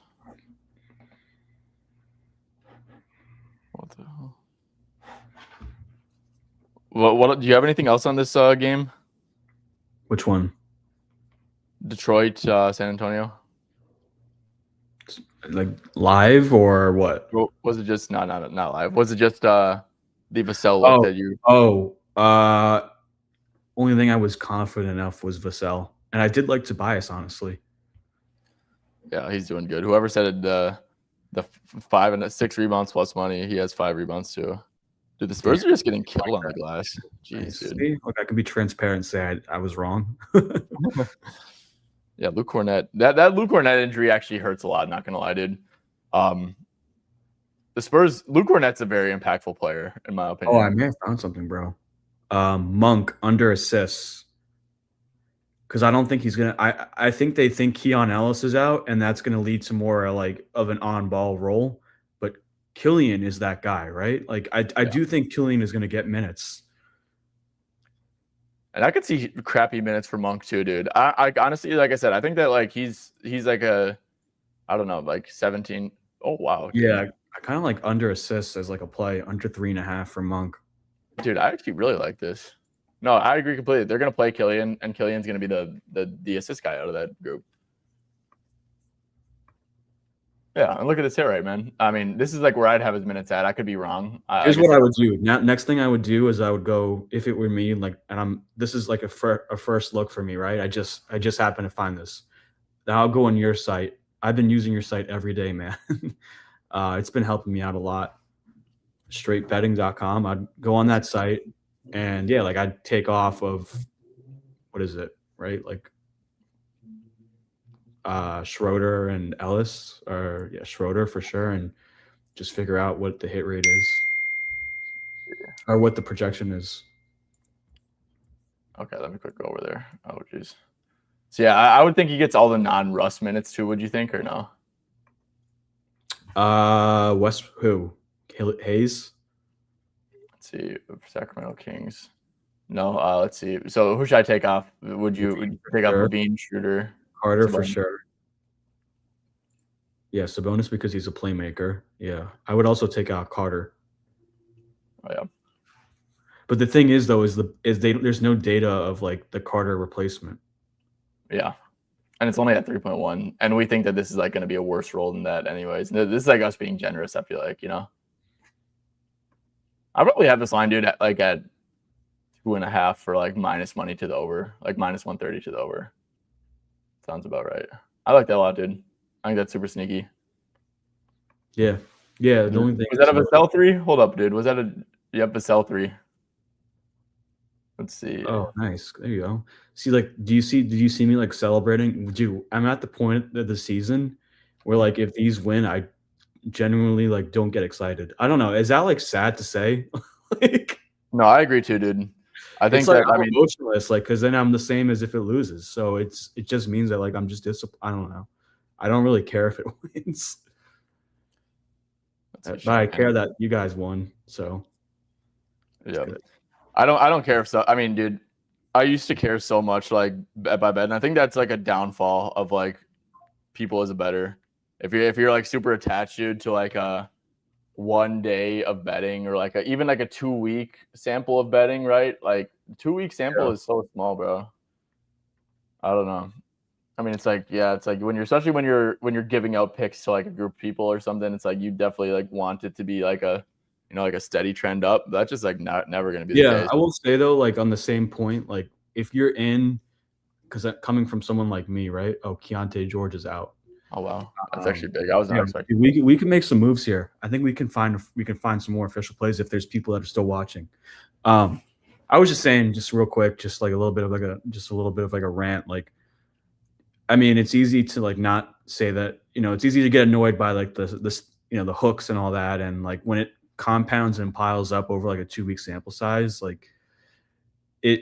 You could say it's not going to bother you, but like, yeah, I mean, it definitely does takes a toll. But yeah, whatever. No, it definitely does. But betting. I feel like betting is like whether you're doing it as a creator, as a as like someone who is like advising others on what to take, or or if you're doing it for a living, like, dude, you need to have like a ton of like mental fortitude and to like. I'll just say this: like, if you think like there is a person on this world that won't get somewhat tweaked up or like annoyed, it's impossible, man. Like, it happens to everyone. Like, yeah. But like the best ones are the ones that know how to like handle themselves like the best, and and bounce back.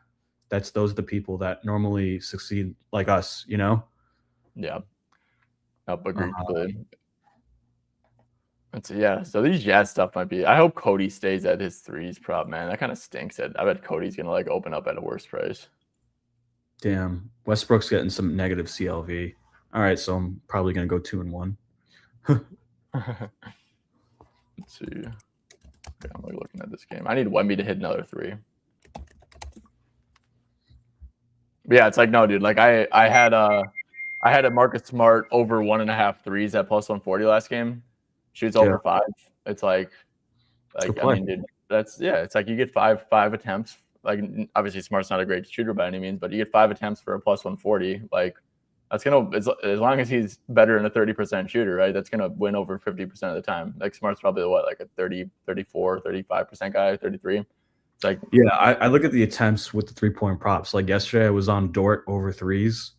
And I celebrated once I knew he got the attempts, because like he was 2 for 3 and like it hit because I took the over. But like when he had 6, that's when I like was like, okay, yeah, then the read was right.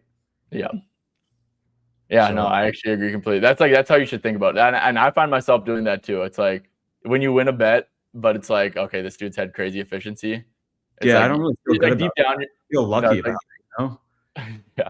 No, it's like, you're like deep down, you're like begging for like the volume just to go up so you can be like, oh yeah, it was a good bet. Like, it wasn't just lucky good variance or some shit like that. Okay, so Champagne just hit 2 threes. Whoever said that. Keontae George being out, I think for me strengthens my KD under even more, because it's going to be even more of a blowout. Yeah, I mean, I would assume the spread's now 15.5. What was it, 13.5 before? Yeah, dude, they are completely ignoring Asar right now. And he just took it at Wemby. Really? Asar might be an interesting live look if anyone wants to pull up Asar live odds and share them. Like, whether like pull up like live points. 4 for 5 for 3. I'm dead. All right, we'll take it. Yeah. Good read by me. I predicted him to go 80% from 3 and have 4 threes. Yeah, it's like, okay, Vassell, just end with like 10 or 11 field goals and then we're chilling. So what do you think about Monk, the under assists? I think that's really a good bet, dude. I really do. Yeah, I don't think. Let me just see something. He had 6 last game, right? Yeah. What was his on ball? What was his on ball percentage?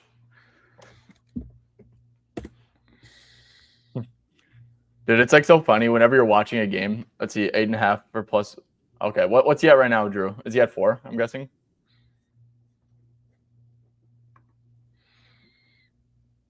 Damn, Conchar may start. Conchar's probably going to start.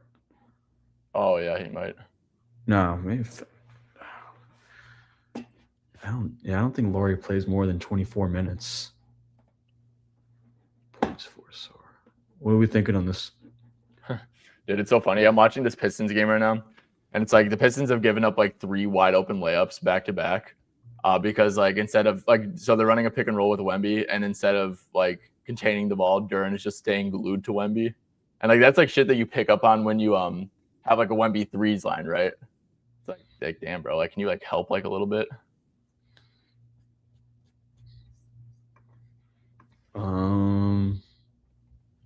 Oh, 7.5. He has 2. Okay, that's damn. Okay. Yeah, that's 3 more buckets. What? Let's see. I mean, and guys, this is I'll get this up just so we can see it like build in real time. But like my rotations for live betting, guys, and this will probably take a little bit to load because this is definitely kind of a lot. But these rotations are pretty clutch for live betting, man. You can like see. Oh shit, you have that? Yeah. Dude, you know what would be a really cool feature for you? I don't know if there's some way you can build it. Someone live potential assists, box scores. You know what I No. mean? Yeah, that's second spectrum stuff. Like Do they do that's that? not live. Nah. I've always wanted something like that where I could see live, you know. Oh, dude, that would be a huge edge, bro. That'd be a huge edge. Let's see. So yeah, I mean, this is just like building in real time, I believe. Okay, so nice. Let's see what's going on. What are we seeing here? Oh, that's so cool, man. I don't think this is the only website I've So yeah, seen. like you want to bet on Thompson. Like Thompson realistically probably should play the rest of the quarter, right? Not in foul trouble, right? Nope, he has 1 foul. Yeah, okay. And 4 points to him. Wow, that's so cool. This should be like the background. Oh, actually, hold up, let me quick.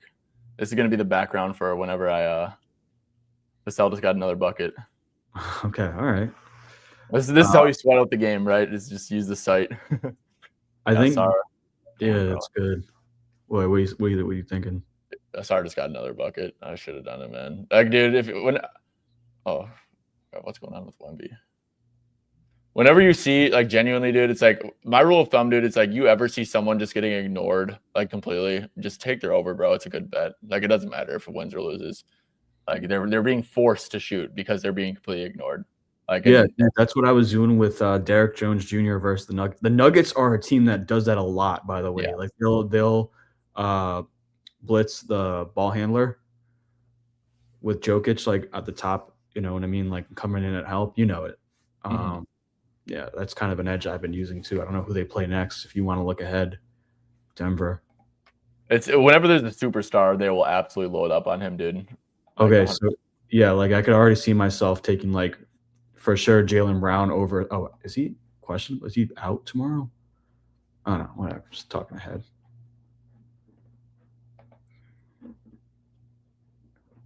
Let's see. Sensabaugh went up, which makes sense. Collier, 14.5. I mean, they're not going to double him, are they? No, why wouldn't they double him? Collier. They know he's more dangerous when he passes. No, they're not at all. Maybe his over points.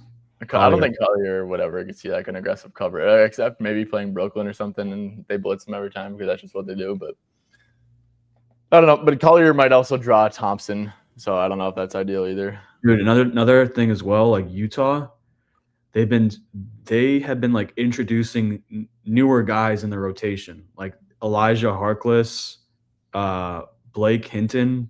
Yep. You know, Shibwe. Conchar, Vince Williams, like so that they're you know a lot more spread out than they were earlier on in the season. Yep. In terms of like bench talent. Oh, Cody went out. Cody, that sucks. Damn. It tells me a lot that FanDuel isn't listening his threes. Yeah, Cody. The more I think about it, man, I don't know. I think he'll get left pretty open. Like, we just passed the window for the Kings Grizzlies. Okay, so yes, nothing in that one for me. So we can just look at this game now.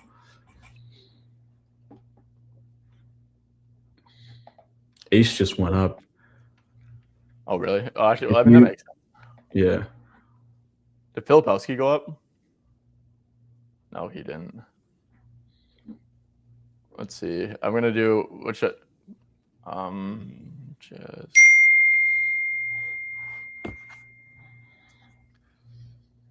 Let's see. Utah Jazz with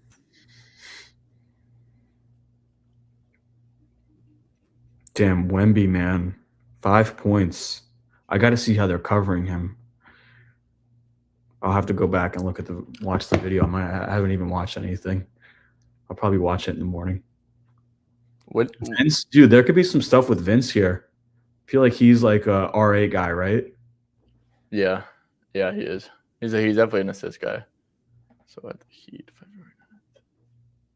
I don't mind his over 7.5 points. I've definitely seen him not be a spot up only guy. That's just like getting kind of like gross though, you know? Yeah. Let's see. I want to try something out real quick. I want to see how many minutes Bailey got without Laurie. So it looks like Ace was kind of getting. So he played 12 minutes without him, and in this Heat game, then he got a little stint right here where it was probably like 4 minutes. So Ace will probably get like 6. How many minutes in total do you think Ace plays? Like 34? Yeah. Oh, Okay, so are you trying to do like a razor sharp blended projection? Yeah, dude, I did that yesterday. I'll tell you something. I did that yesterday with Luca, because the fact that Reeves is playing now full minutes, and yeah, like he's at like 27.5. I was thinking play his under. Okay, so what are you thinking here? So I'm thinking 16 minutes with Markkanen off, put George off, and actually I should probably take Jackson off too, just to be safe. Yeah, take him. Yeah, can you? Okay. And is there anyone else that's really like high? Yes. I don't know. I feel like no, yeah, that's good. Yeah, just do that. So, and then 16 minutes there, add split, and then if I have him for with no Keontae, what would you have his minutes at? Like 34? That's kind of what I'm thinking. No Keontae. Wait, 34 total, 18. So you do 18? Yep. So do 18, but then it would switch. All I'd do is switch this and take Markkanen off. I got you. So 18. Wow, look at that. And the line's 14.5. I'm telling you, dude, these blended projections are sharp as hell. Like they usually pretty efficient. A lot, man. Yeah. I would pay for this, dude. This is such a good product that you've done. I appreciate it, man. I'm just gotta keep on making it better and making. I like, dude, with Conchar. Whenever I see the name Conchar, I just think over rebounds for him. No, I agree, bro. It's like, oh, he's gonna steal like a ton of uncontested rebounds from some center. Yeah, he always Gritty or whatever his name is, right? Like Jitty. I think they call him Jitty. Damn, bro, Cody Williams threes. Yeah, that's where I would go here for sure. So, I don't know. Would you consider this widely available? DraftKings, MGM, Hard Rock? Nah. Yeah, I think the books that matter is like one of FanDuel or Caesars. Then I would probably like be okay with giving it out. I think if it's on FanDuel, it's fair game no matter what. But that's why I respect you too, man. Like you also play it by the rules. Yeah, I think that, and I know you're familiar with prop builders and stuff. I think that prop builders are the best book, the best like rec book out there for sure. Like I think they're better in FanDuel, like just for like the actual experience and like winnability and liquidity. And but does Props Madness have that book? I don't know. Yeah. Or is it Bovada? What are you on? Like, how do you get that book to show up? It's just Bet Online. Oh, that's what that is. Oh, yeah. Oh yeah. Yeah, I always use that then. Okay, I didn't know that. Yeah, it's just Builder. Let's see. Jenkins got his first 2 points, only 4 minutes. Damn. Wemby just got cooked by. Oh my gosh. Jazz maybe ready against Rockets. Rockets don't have any real shooters outside of Reed. Yeah, but they have guys that can score in the paint and sing. Yeah, I mean, I think this game is going to be a blowout. Personally, I think also too you got to figure out or factor in, Josh, is that they had an historically horrible meltdown versus the Knicks the last game, so they're going to come into this one with a lot of, I think, motivation to like really win. Yeah, they're not going to like take it easy. Yeah, they need to. I think they're going to like not be lazy. I mean, they got embarrassed on national television. Like they were up by 16 in the fourth quarter and they lost that game. Dude, I love watching Julian Champagny catch and shoot threes. He's just got a beautiful jumper, man. Vassell has 18. Oh my god. Damn. Dude, Yeah, he had the softest matchup, right? Like that's what we were saying. Dude, I kind of like Vince's assists, honestly, over 3.5. I don't know who else is going to be like playmaking. Yeah, in the second unit, this is probably just Vince, right? I mean, shoot, I'm not familiar with like Blake Hinton's game or anything. Yeah. Let me see. Yeah, Vassell again, dude. Jeez, he is going stupid. That was a beautiful read, dude. Yeah. That was my only one. Bro, these Spurs are like not playing defense at all. Or my under team total is gonna be looking sweaty. Hopefully the pace can slow down in the second half a little bit. What about like like Clint Capella? I don't see him playing garbage. Can you? Like I don't know if he. I don't think Oh, so. they would give that to what's his name? Who's their other guy? Oh, there's another guy that they play. Hold on. Did you add any other official plays since we've been on the air? No, I didn't. I got 4 plays today. I'm kind of fine with that. Like I said, I might add something. I'm definitely gonna like at least live something in the Rockets game. But I'm probably gonna add something with like once we get the news. What are you trying to like? What are you leaning on? Cody points, I think. Even Yeah. maybe. Laurie stuff, maybe. I don't know. It's gross, but like, dude, I just want FanDuel to list the threes, man. I keep trying to check. Yeah, dude. And he's gonna start to. Well, I mean, why wouldn't they list it? Oh wait, maybe they do, and it's just Props Madness isn't picking it up. Let me see.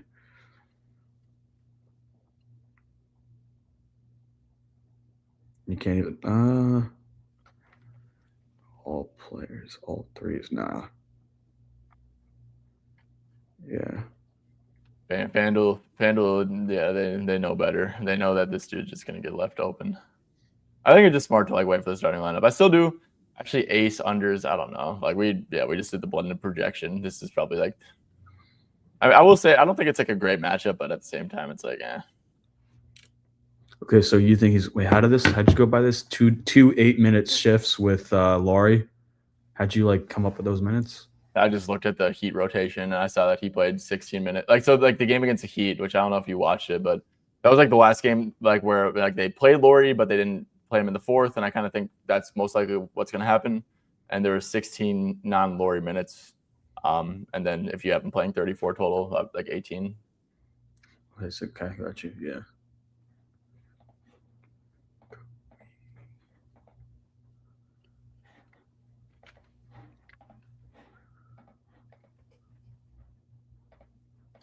Let's see. I agree, Josh. Yeah, I actually do. Did Sensabaugh move with the Keontae news at all? Yeah, 14.5. Oh, okay. Yeah. Yeah, of course, Drake. We appreciate you for tuning in, man. Sure. PropBomb, you got a quick question for you. Well, I guess this is someone who probably joined the stream late, but like, what was your thought process behind like the Vassell play? A couple of things, man. I like the fact that coming into the matchup, he didn't play the fourth quarter in like 3 of his last 4 games. So I think coming in, it was a pretty low margin line. And then also just I thought that defensively wise, like he would get the least respected in terms of like who's covering him and like the types of defenders. And he probably had the easiest matchup out of all of them. I think they're going to for sure try on Wemby. Like I think they have enough guys that can cover Fox and Castle. And yeah, like I thought Wemby was going to struggle and Vassell would be the guy that benefits. That was kind of why. Yeah, no, and it was clearly a good read. And like, what is his minutes at too right now? Because like it was a big minutes angle, dude. I mean, he played 17 first half minutes. You know, I think we were pretty spot on with like the guys playing more than normal. Damn, Bryce could be the play man. Is he coming off a bad game? Yeah, he is. Let's see. But here's the thing with Bryce. Like, do you know if he's going to be closing? Like, is he in part of the garbage squad? Because they got like I said, they got guys like Hinton and all these other like no names. Yeah, it's tough. We could check last game, I guess. When is the last time the Jazz played? Was it 20th? Do the 20th game. That's a good one to use. February 20th. Wait for the thing to load up. I think they won too by a lot. It was a close one. Fuck. I would do the maybe the 11th February 11th game after this one because that was a blowout. Bryce Sensabaugh was not. It was they closed with their starters. Cody, Ace, John, which is weird. Maybe, but John, that game was in Memphis, so maybe they just started John and played him because it was in Memphis, honestly. I don't know. Maybe. Check out the February 12th game. Yeah. Okay, this would be the again. It was Conchar again, dude, which is weird. Yeah, Conchar should close. I mean, right? Like. Oh wait, actually, no, I'm tripping. That was the last game. February 12th, it was Memphis versus Portland. Sensabaugh closed, but he also started. There was no marketing in that game. Hinson closed. Oh, this Vince Williams' assist has gone the other way. That's weird. I don't know what's dude, if they start Cody and Conchar, not gonna lie, bro, they're gonna actually be super aggressive, like on everyone else. Like they're just gonna leave those dudes wide the hell open, and like no one's gonna get anything easy. I probably would go Laurie, honestly, under. Like they just know he's the only threat, or like it's just him and Ace, right? Yeah, maybe even Ace unders. Philip is starting. Yeah, or Filipowski. No, Filipowski unders are going to be money, dude. I wish it went up. I don't like this number really, to be honest. But like, what's the logic for this one, dude? If they start Conchar and Cody, I can guarantee you that Sengun guards one of them, bro. I can guarantee it. And then if they put like Tar Eason on Filipowski, like Tar Eason, like he's not going to do shit on Tar Eason. Tar Eason is like built in a lab to guard like a stretch four who isn't very strong. Oh, I see. Okay, yeah, and he may not even close too, right? They're gonna go to Shibwe over him to close. Yeah, Oscar, they could for sure. Big O. Yeah, they'll close with him. I don't love this number, dude. Honestly, like, I mean, shit. Like, what was a lot? So with Laurie, I guess without Nurkic, you like Tari Eason steals? I have no clue what to do with that market. Yeah, I mean, PropBomb, look at this. So it's like, actually, no, these two games are like kind of flawed though, dude. Like,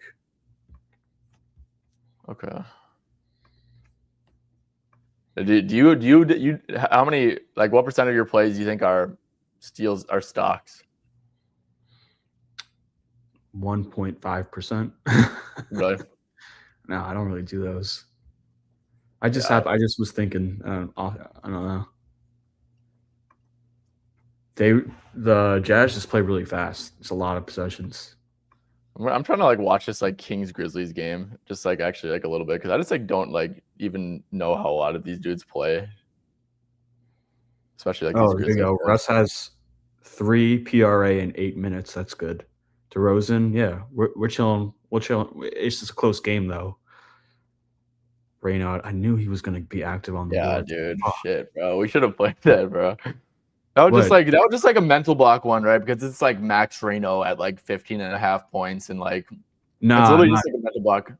Huh? My thing was like I wanted to play his double, and then someone definitely juiced it to like -170. So then I went rebounds, but yeah, dude.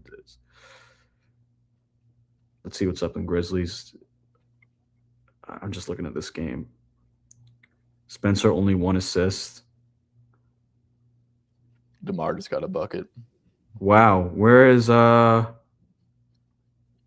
Clayton at? Is he not going to check in? The fuck? Or maybe he's checking in for Wells. That's what it is. Yeah, I think he's at the scores table right now. Did you end up playing Clayton stuff or no? No, I wanted 10.5. I didn't get it, so I didn't play it. It was 11.5. I was almost a play by me. Dude, you know it sucks when you're when you have an under And like like there's mad dudes at the scores table, and like your dude's gonna come out, and like there's just not a whistle. Oh yeah, dude, that happened to me last night with Nemias Keita. Fucking stupid. Like, of course, like he's gonna cook in garbage time, and like he was getting ready to check out the next time a dead ball happened. So stupid. Yeah, I hate that. Did you end up running Monk under assists? No. I only 3 plays. What does he have? No, he just checked in. I was just curious. We'll see what happens there. Vince. Does Memphis just like switch everything now? It's like that's what I would think if they don't have a big man. Yeah, switch. There's a pick and roll switch. I guess they're kind of playing gaps though still. Yeah. Let's see. I'm not watching that game. Let's see. Just looking at the props madness on another screen. So feeling a big Jabari game. I could see that, dude. I think he's one of the people, right? It's like Jabari, Easton. Like, who do you choose though? I just like honestly, bro. I like Sengun. Yeah. Oh fuck. You can see that's the thing with this year. You can't even do first quarter props. Right now, I turn it up. Yeah, he for sure is Drake. Yep. Benefits because of pace. I don't know. I think Sengun could do his thing. They just don't have anyone to guard Amon or Eason. I liked Amon at 15.5. Oh, it is 15.5. Oh, only on FanDuel. And Torch Wolf, you're probably right, honestly, dude. You actually probably are right, dude. Like, or no, not even probably. You are right. I can guarantee you that. Yeah, you're right. Like, if you specialize in stocks, I bet you're getting a ton of CLV on every single play because they're not going to know how to price stocks compared to like LeBron's points or something. Like, what do you think is going to be more efficient, like LeBron's points or Precious Achua's stocks? You know? Yeah, they're not looking at that market. They're just looking at the box score. So Clayton Jr. just checked in and took a shot right away. So now we know. Like, I mean, all of this to me is just information for the future games. Like, who's checks in for who, what? Because like the Memphis Grizzlies right now they're still very new. Like all their players pretty much they're still like playing with each other for not a lot of sample size. Yeah, like basically no sample size. Dude, I kind of like Collier. Like I was saying, I kind of like Collier over 13.5. I just don't think they're going to double him. They're not. But do you think he can beat his man off the bounce if Thompson's guarding him? I don't think. Why would he guard him? I think he would guard. What's his name? Ace. Markman. I could see him guarding Ace, or Markkanen. Yeah, I don't think he's not a traditional, intimidating, scoring heavy point guard. So I don't think he would deserve Amon's attention. Do you think so? Or I feel like I remember once, and this is like different because TJ McConnell's actually like pretty good. But I remember like once Amon was guarding TJ McConnell when I was on his overs, and I was like, oh shit. And I just like someone who I wasn't expecting, I guess. But I don't know. I think Amon typically guards like the point guard, but I think he guards like point of attack. Okay, so yeah, probably he would guard him. Ace, yeah. Who would guard Laurie? It's like your best because Laurie's an off-ball screen guy, so it's like you want to have your best chaser who has size, which is probably Thompson, right? I mean, Thompson's that's like. What I'm saying. I think Amon probably. I think it's going to be like a team effort, right? Like Amon. Oh, Jabari. I think he probably would guard him. Jabari Smith. Yeah. Yeah, maybe Jabari. Yeah. I don't know. It's tough. Jabari. Okay, so I could see it being Jabari guarding Laurie and then Amon defending Ace. That's what I see. Durant was the guy. Does Cody Williams get into foul trouble? Because no, KD doesn't drop fouls, dude. Like KD just gets to his spots and shoots pull-ups. You know, he's not like a yeah. And also Cody guarding him, I have no clue. So what do you think about the Jazz? Bet online the threes. What were you saying? What do I think about what? What do you think about the Jazz's future? Do you like what they're doing? Yeah. I mean, we kind of saw a bit of a sample size, like a preview of next year with how they look. And like, dude, they were beating the Magic. Like they were beating the Heat in those 3 quarters. Yeah, I like them a lot. I wouldn't even be surprised if they make the playoffs next year, personally, because, dude, one of the biggest reasons with them is their coach, Will Hardy. Great coach. He's very passionate. I always watch his interviews after the game. He's like, I mean, he's not afraid to call people out. And I feel like he is like really pissed that he has to lose games right now. Like I think that I really like the Jazz, just not this year though. You know, like they know that they know what they're supposed to do. It's just stupid that it has to be like that. But Yeah. No, I agree completely, dude. Will Hardy's a great coach, great offensive coach, especially, dude. He elevates everyone so much offensively. Like, it's actually ridiculous. Like Lauri Markkanen, dude. If Lauri Markkanen was in any, like, I think Lauri's good. Don't get it twisted, but he's in like the perfect system for him too. Like, he would not be putting this shit up and like imagine Lauri in like an isolation heavy system. Like, he would be putting up like he'd just be a spot up guy. I may have actually found a play that I may take official. Collier under assists. I don't know who's going to be converting for him. So here's what. So if I'm looking at 9.5 assists, 9.5 is where is that? It's kind of juice, but let's see. So here's what I would look at, dude. Because I feel like most of Collier's assists are because he's not gonna like get assists by beating his man off the bounce and like people overhelping, right? He's not gonna get assists that way. That's not how Houston defends. I think I would look at off-ball screens. Is Houston good at defending off-ball screens? Because I feel like Collier gets a lot of those cheeky assists, you know, like where it's just like, oh, Lauri's coming off of a screen and he's the one who passes it and he just shoots it right away, you know? Houston ranks 9th, which is good. Yeah, they're good at that. I'm just trying to see who is going to convert it for him. They don't really have a lot of good talent, really. And No. we both kind of just said Lauri and Ace have tough matchups. Easton steals. Someone just said Easton steals. What's your thoughts? I brought that up naturally. Yeah, I like that. I like the over.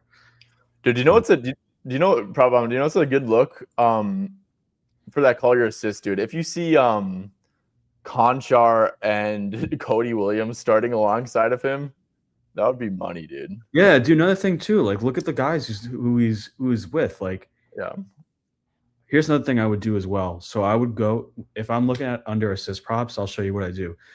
I would go Google search Isaiah Collier, or there's probably better ways of doing this.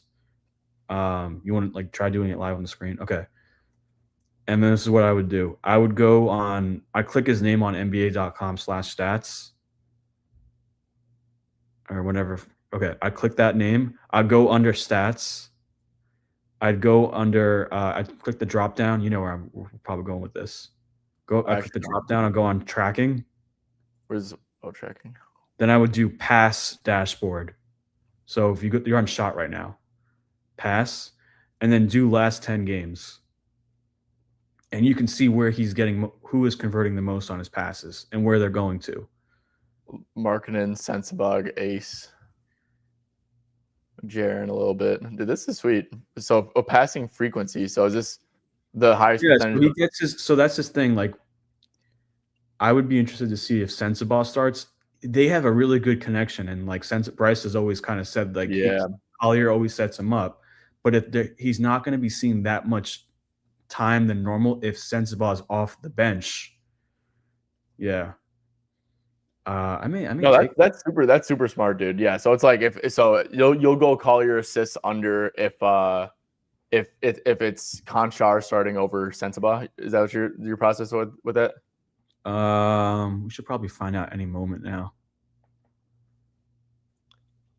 Yeah, I even think regardless of who. Yeah, I just want to see who's starting. Honestly, that'll be it. I think we're getting there. We're getting close. Yeah, I really like that, dude. Oh, never mind. It's just like another hour. Yeah, this game's starting late as hell for whatever reason. You like the what do you like for do you like the under assist for that? I do. If you get the no Sensabog in the starting lineup, I like that. If you get Cody and Conchar, I think that's like money. Also, those are just high against Houston too, though, dude. Like, honestly. Yeah. Like, bro, he only played 25 minutes last game. I think he's probably going to play like 30, honestly. Do you know why he played 25 minutes last game? You check it out. Yeah, I don't know. I would do filters too. I would look into straight betting, and I would like do the projections. So yeah, I'm going right now. Keontae off for sure. Jaren off. Clayton gone. And then I would do 30 minutes for Collier.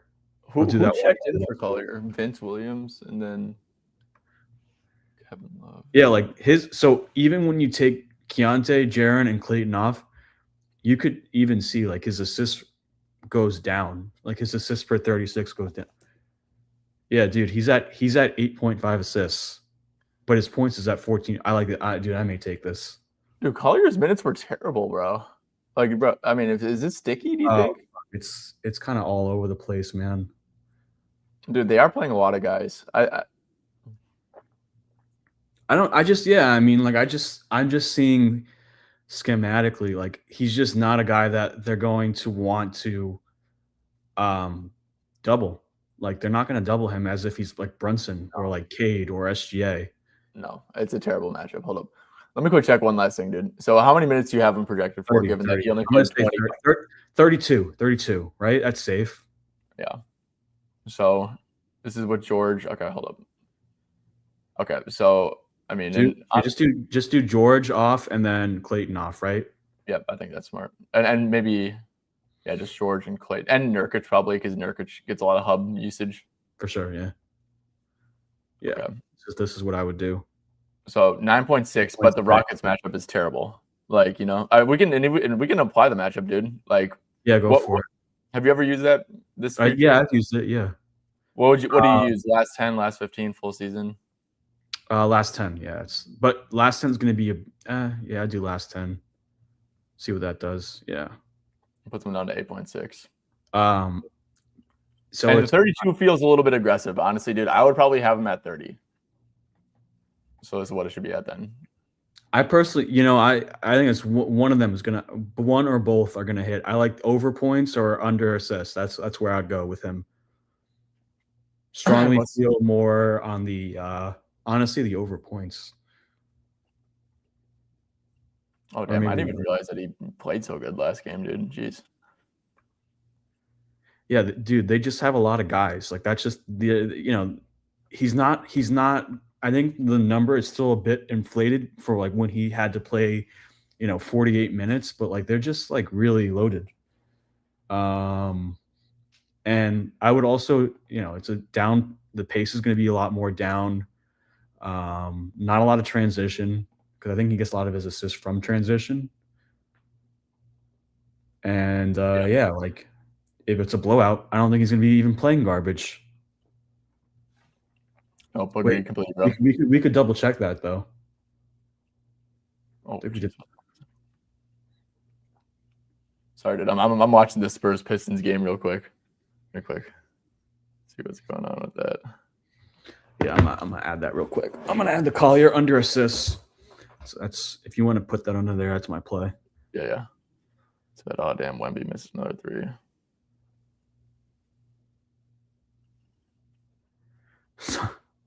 All right. Oh, I liked Wemby's assists. What does that look like? He just got an assist to Vassell. Dude, Achua just hit his prop already in the first quarter. Oh my gosh, yeah, dude, that was sharp. Someone else in the chat is sharp because I didn't even think about that. Yeah, no, that's what I'm saying. That, and I actually agree. Like, damn, bro. Dude, Memphis is just so bad, bro. This is like seriously, dude. Look at what these bum King centers are doing, dude. Like Memphis paint defense is atrocious, bro. Like I'm noting that for next time, dude. It's like I knew that they were bad, but like, yeah, they're terrible. If Precious, I was a little bit worried about Westbrook and DeRozan just because of that, but I mean, it's so easy to score on them because they just have no paint protection at all. Well, especially with the bigs, dude. It's like the bigs it's just a layup line, you know. Oh my god. Okay, this is juicing, which tells me this is a good bet. I'm gonna pull this out real quick. Take it. So that's probably gonna be my final bet of the day.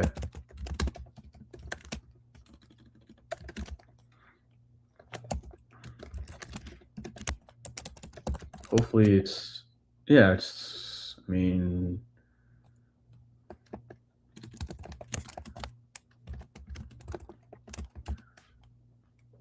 This is good. Problem is, bro, it's just really juiced, but I'm all right with it.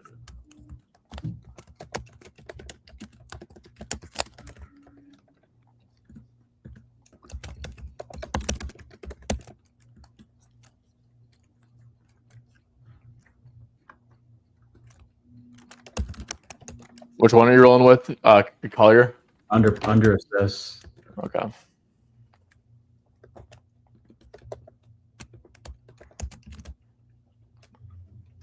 What's up, Monotone? How we doing, dude? Mono has been really, dude. I've been seeing his like reads lately, man. I think he's been on a roll. Oh, he had a really good read that I liked. Royce O'Neal under points versus the Magic. I like that a lot. Yeah, Mono, that was a good bet. I did see that too. I was actually pissing myself for not playing that. Mono, what are you on tonight, or did you end up rolling with today?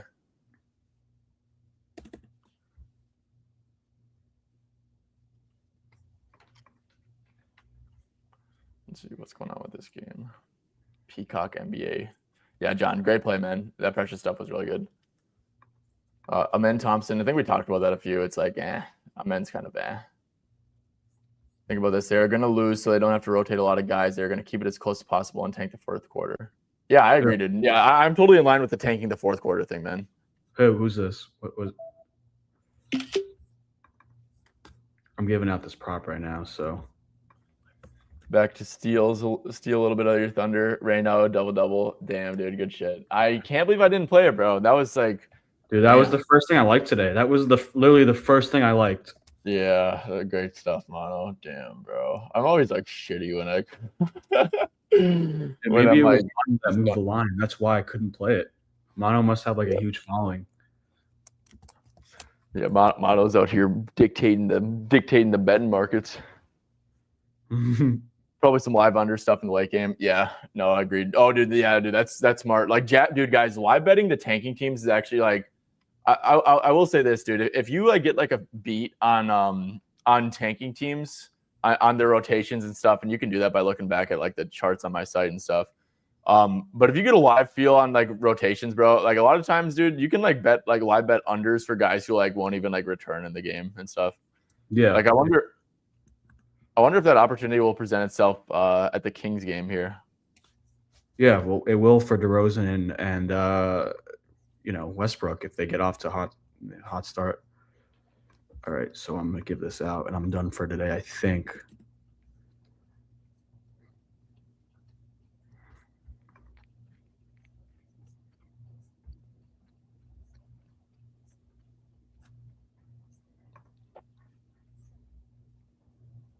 Precious Achiuwa, bro. Precious Achiuwa deadass has 14 and 10 right now with 8 minutes left to go in the second quarter. That's actually just ridiculous. Like, holy crap. Yeah, but did you like, I don't know, like, yeah, I get FOMO on stuff like that, but at the end of the day, like, oh shit, FanDuel was minus 130. Okay. I'm like, I didn't pull it for a reason. Like, I didn't play it for a reason. So it's like, it's all right. Yeah. Precious is scary to bet on. Oh my gosh, Wemby. Bonus bets? What do you mean? What do you mean, kooky? Kooky. Bono's a goat, man. I want to get on a show. Let me know, man. PPS. Mono, did PPS get hacked? What's up with like everyone's Twitter accounts getting hacked? I really hope that doesn't happen to me, dude. I'd actually be like pissed. I bet I just spoke it into existence, though. No, I think I know what it is. I'll tell you after why.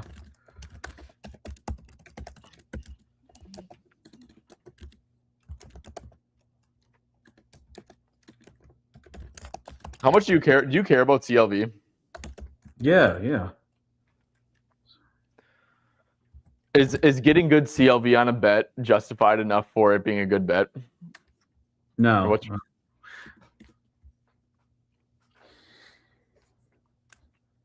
Wemby. Oh, damn. I need Wemby to hit another 3. Everyone click. Oh, damn. Okay. Oh, and that's like what led to it was clicking of the link.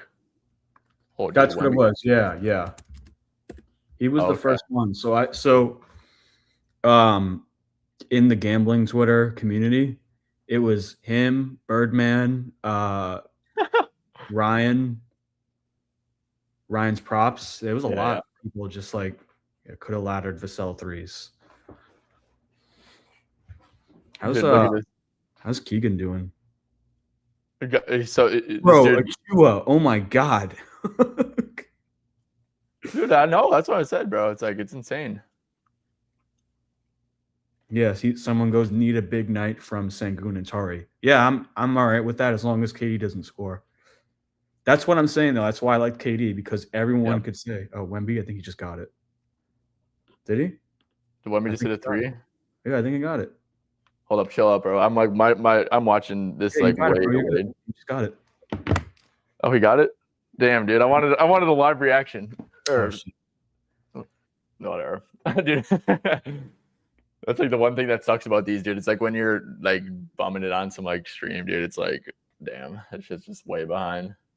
Let's see. I just want to see it happen so I can like celebrate it. Let's go, dude.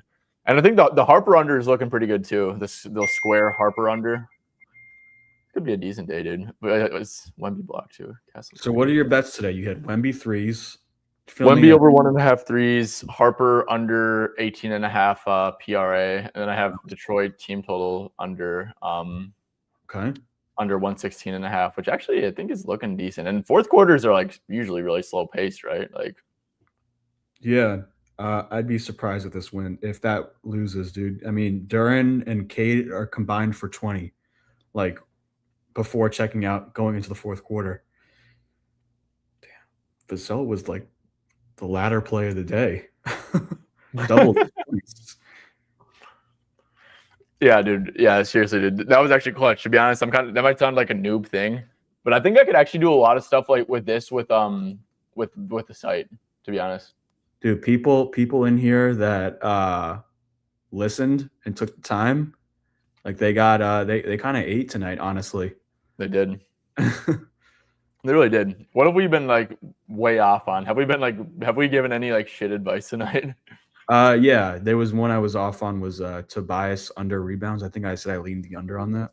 Oh, that's about it. But I don't think I'd hope people aren't like taking. I think I was saying I liked Asar. What's he up to? Dude, we can't. Dude, we gotta. Asar 8. Hey, see, wasn't it 7.5 that you like the under or the over at? Yeah, the live bet. I like the live angle on Asar because he was getting completely ignored. Dude, you don't really see, like, this is what I'm saying though. Everyone thinks and they look at the props madness stuff and they're like, oh, dude, I have to take the under 9.5 for Asar. You know, knock on wood, the over hits, but like, it's just, I don't know, different types of reasonings, and this would be pretty impressive if the over hits. The Tobias points isn't great. Yeah, that's true. I actually did really like that over 13.5. Oh shit, yeah, that was one of mine. Yeah, I mean, whatever, not an official. We won't remember that, but we'll remember all the leans that hit, right? Dude, look at Collier under 9.5 assists now. It's minus 190 at Pinnacle. Jeez, dude. You gave it out officially? Yeah, that's why. Yeah, that's so you could add that if you want. I don't care.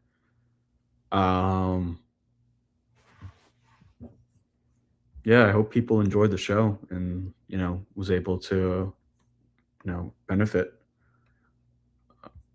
Yeah, dude. I think, dude, I think like when you have two sharp minds on a show talking shit, just talking hoops and shit, bro, it's like, because you can like kind of like check each other too, right? It's like when we're off on something, it's like, okay, well, you can kind of like put a different angle into context, or it's like, I feel like when two sharp people align on stuff, it's like,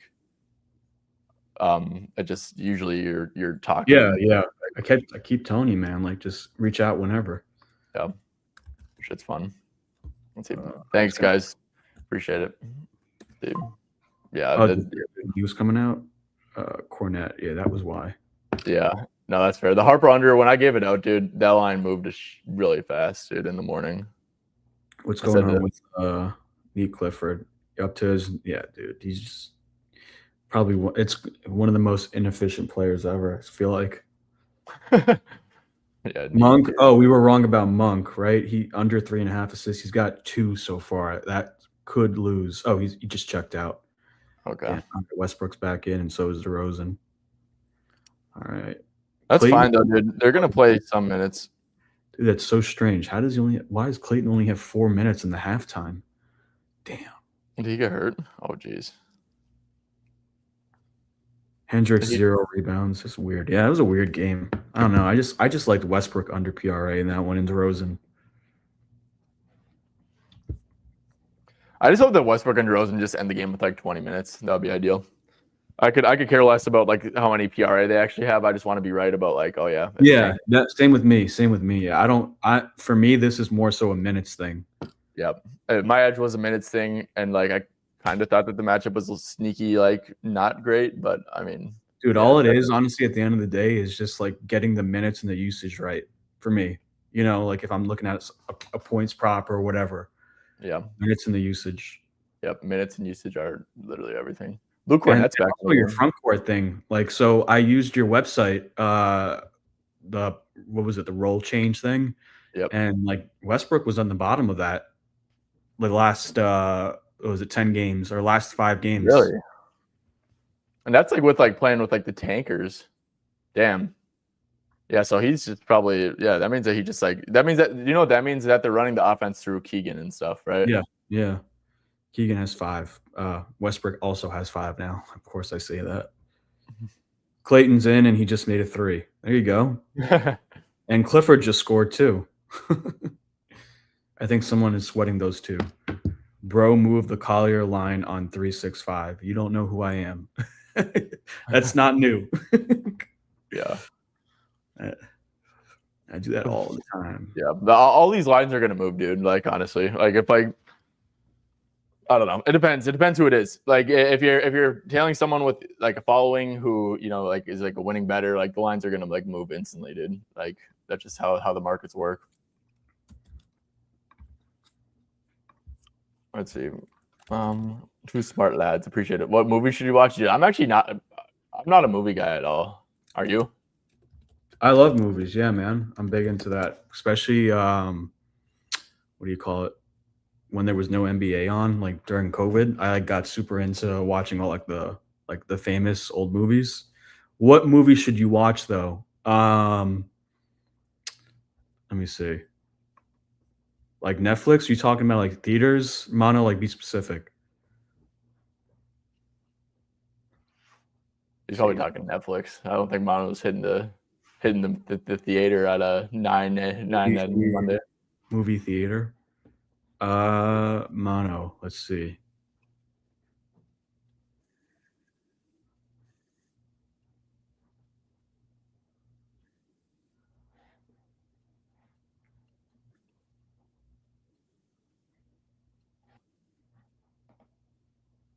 Streaming. Oh, have you seen Shutter Island or like, you know, Truman Show and all that kind of stuff? I don't know. I actually haven't. I don't really watch like shows like that, dude.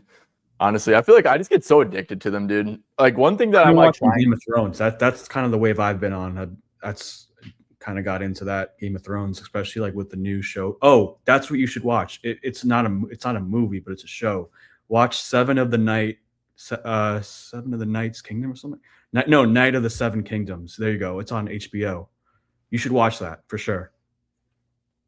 What is that about? It's in the Game of. I don't think you need to understand the Game of Thrones like universe, but it's a spin-off of it.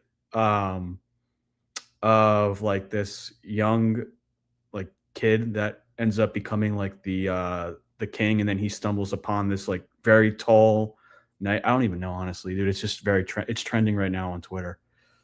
Night of the Seven Kingdom. Let's see. Yeah, I feel you. Yeah, less of a commitment. No, I'm with you too, man. Yeah, dude. No, yeah, dude. Shows will get you down a rabbit hole, bro. Like dead ass. You want a throwback? Maybe Space Jam. I don't know. That'd be kind of fun to watch. The MJ Space Jam. Dude, you know what I realized about TV shows? The hooks at the end of episodes are insane, bro. And like, yeah. It's I don't know. I feel like I've kind of been. This is gonna sound like pretty like woke, honestly, dude. But like I kind of like am like in the camp of like dude, like TV shows, social media, all that stuff is like to prevent you from like reaching like your potential, you know? Like I feel like And so I've been trying to like stay off social media, stay off TV shows. Of course, I fucking always like end up like doing it because it's like really hard. I just do it. No, I just do it as like an escape, honestly. Like if the 13th Warrior. Oh, okay. Yeah, there you go. Yeah, like if I'm just having like a shitty day of the results or like I just need something to kill time. When I used to like be an accountant and I would just do like, you know, it was a work from home job. I would just watch movies in the background just because I just kept doing like the same tasks all over again. So that's when I would do it. But yeah, no, I hear what you're saying. Do you miss the corporate world? No. I don't either. I was in it for like 4 months. What were you? What I don't know if you were trying to get sales rep in digital marketing. Yeah, okay. I'm trying to sell. I was like cold calling small business owners, blue collar folks, like 80 times a day, bro. Like trying to sell them on the internet and why they need to get their business out there a little bit more. It was not very fun. But like, were you practicing any skills that were transferable to like this job or like what you're doing now? Oh yeah, for sure, dude. And I think sales is like probably the best skill you can have, honestly. One of the best skills you can have in life, I think. Yeah, like you're talking right now, like you're using this for like YouTube channels and like, yeah, I mean, Yeah. but you got a bright future though in terms of like your website, dude. Like I am really impressed. Again, I can't say enough. I use it every day alongside Props Madness, Straight Betting, and then Data Baller. Like those three is like, it's honestly like it helps out so much. It's a good stack. I feel like, and that's what I wanted with the website, man. It's like Props Madness will always be like the hub for everything, in my opinion. But it's like you want to have like when I wasn't on Props Madness, I feel like I had like 10 different tabs bookmarked. I'm like, let's just try to like bring these all to like one site, and you know, maybe like make them like a little bit more betting friendly, which I think I've done a decent job at. Yeah, just something that like anyone that doesn't really have that much of an understanding could like still understand. Yeah. And I like how you use your like platform on Twitter or X to like give examples, you know, like you do the screenshots. Yeah. Because it kind of shows people like what to look for. Yeah. Yeah, I gotta market it like that. So yeah, and full transparency, everyone. Like I'm not gonna have this site being like free forever. I am gonna keep it free for the rest of the NBA season though, for sure. So yeah, use it as much as possible. Is it so? Are you hoping to like are you gonna like? Oh yeah, you don't have to tell it right now, but like probably the plan is like next season, kind of have it behind the paywall. Yeah, next year for sure. Yeah. The thing though is that like a lot of the stuff is like historical. Like I feel like it becomes stronger kind of like around this time, at least like and more like actionable. What do I say? I say I'm a sports journalist. That's what I say. Bro, this is actually like a great question, dude. I've learned to not give a shit, dude. I've learned to like not give a shit. I just say like what I do. I'm like, yeah, I'm really, yeah. I it depends on who's talking to me. Like, you know, if it's someone around my age or like, you know, it's like someone older or whatever that doesn't understand gambling, I'll just say sports consultant or like a journalist. Yeah, exactly. Yeah, I used to like low-key be like kind of like insecure about it, dude, because like I'm in Charlotte right now and like, dude, everyone around me is you know, like literally everyone in like my apartment is like working like corporate at a bank or some shit, and like they just like don't understand like what I'm doing really, and like especially the women, bro, because it's like I don't like I don't really have security right now. You shown them your videos? Like, do you show them what you do? Like you hell no, bro. Yeah. Hell no, dude. Don't show them that. I say yeah, no, but it's like when people ask, it's like, yeah, dude. I mean, I just like do content. I've like been doing, you know, like stuff around sports betting for like 5 years or something. So I'm like trying to get into, and then I'll say like software development too. So it's like sounds like all fancy and shit. Like, yeah, I'm getting into software development. Oh shit, Westbrook's heating up, bro. Fuck. That's what you say, Mono? I write about every sport. I write about sports. Yeah, that's probably a good thing. That's hilarious, dude. Yeah. Oh man. Dylan Harper, this dude Dylan Harper's got to chill. What is Westbrook at? 12 PRA, but like 1 RA. Oh, Someone in my Discord chat said Vassell cashing before the analysis is even posted is elite. oh, geez, DeMar's cooking too. Yeah, is he? It's okay. Our reasoning was based off of these dudes playing crappy minutes, and if they play crappy minutes, so time will tell, dude. Right? If they come out, play 1 5-minute stint, and don't come back in the fourth, which I think is definitely in the range. I actually think that's what's going to happen. Yeah. So basically, I think how this is going to play out is that if it's not more of like a 10 or 11 point lead with like 5 minutes left in the fourth, I think we're good. I think like they're not going to come back. Yeah, I think so too. Yeah. Let's see, who do they have on the bench right now? Was DeRozan 75% from the field? Of course.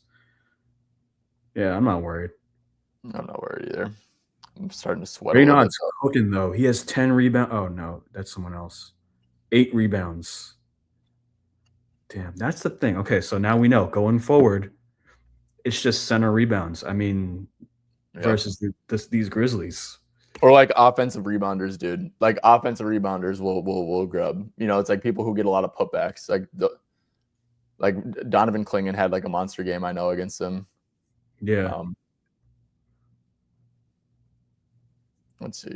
Okay, I'm just hoping that DeMar Russ doesn't like get a PRA these last 20 seconds. That's kind of always like a slap. Oh yeah. What I don't like is that this is a close game. That's just something I don't think we've seen. Pistons team. Yeah, dude, you killed it on this. 105.5 is the live Pistons line. I'll bet.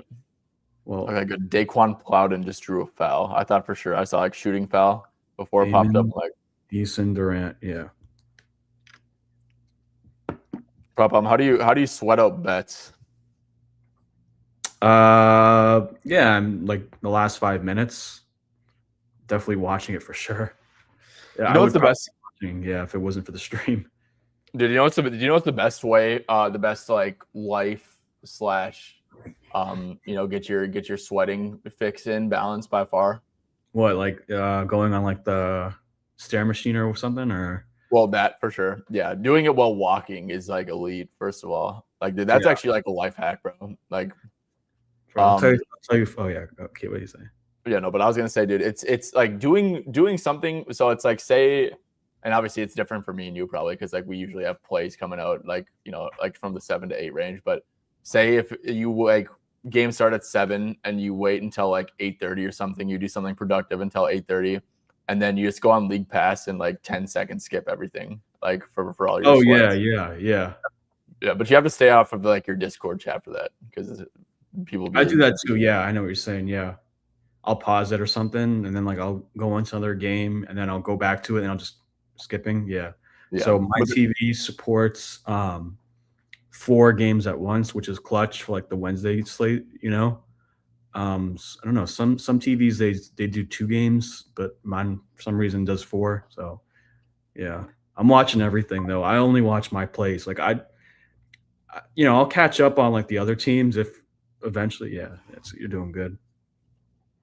Oh, the Jazz just okay. Yeah, dude, we're chilling. So it's Collier, Cody Williams, Ace, Markin, and Phillip. Yeah, so Sensabaugh is not starting.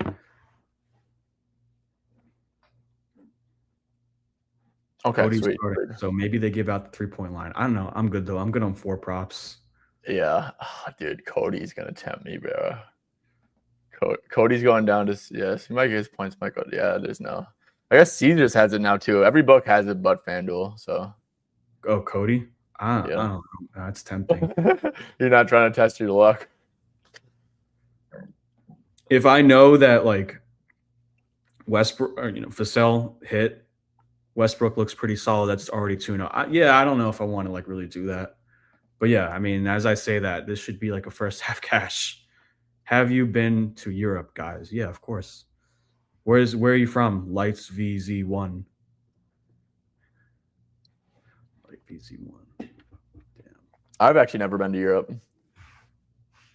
Let's see, Europe. What's in Europe? Like what'd you go to Europe for? Or was I was telling you about it. Yeah, I went for Eurobasket. Oh yeah, that's sweet. Yeah, it was sick. Yeah, I've been to Italy, Let's go. um, Croatia, Spain. Oh yeah, I've been to Spain. I was in Barcelona, and Slovenia, where Luca's from, and Czech Republic. Yeah, that's where I was at. I'm gonna do it more. Legacy game for Cody Williams. Cody Williams legacy game. Bruh. Yeah, I'm curious to see what this Kings game holds for the second half, honestly.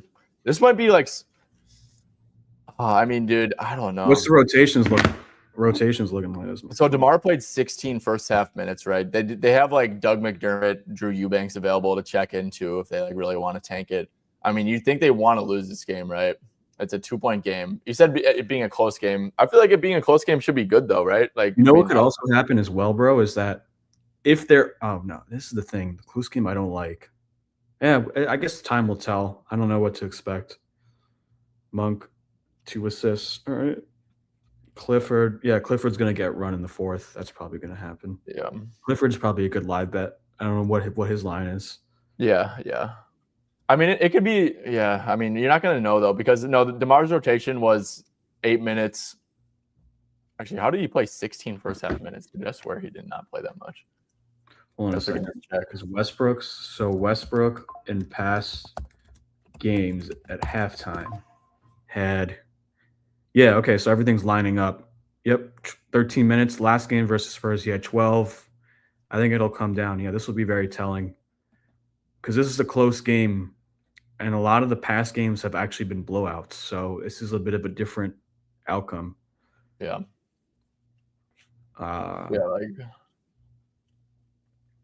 So now that you know everything, are you not going to play anything in this game? This next game? Oh, in the Rockets game. I don't know, dude. I kind of yeah. I mean, I really like Cody, dude. Like I said, I really do like Cody. Markkinen. I think they're gonna leave. Let's see. Okay, so that's the starting lineup, man. Okay, this is what you should do as well. And these types of props, I'll go on Bet365 and I'll look at what they're setting his attempt line at. And I'll tell you right now. 1.5. Dude, they think he's gonna get two attempts. Over 1.5 attempts for Cody is -160. Really, dude? That's it? Okay, but yeah, he's gonna get two. He's probably gonna get 2 to 3 attempts. I feel like it's just smarter to live bet it, bro. Like that's what I'm saying. Like, dude, I don't know. That's what I'm gonna do. I'm probably gonna just stay on the stream for like the first possession of that game and see who's guarding who, and then go to bed because I'm tired as hell. Dude, do you meal prep at all? No, I don't even know how to cook, bro. I Uber Eats. I'll get like microwaved already meal prep stuff, and I'll like 2 minutes. I'll do it there. I don't really cook. I mean, I think the lifestyle that we live, like we don't have time for that, you know? Do you? No, I mean that's why I meal prep, dude. You do meal prep. Nice. Yeah. When do you do it? Like Sunday or Saturday, whenever I grocery shop. I mean, I had some time to kill today, so I did like a little bit. Do you ever use I mean, if you don't cook, you probably don't use crock pots ever really, but crock pots are kind of a cheat code, dude, and it makes like meat so like juicy. Okay.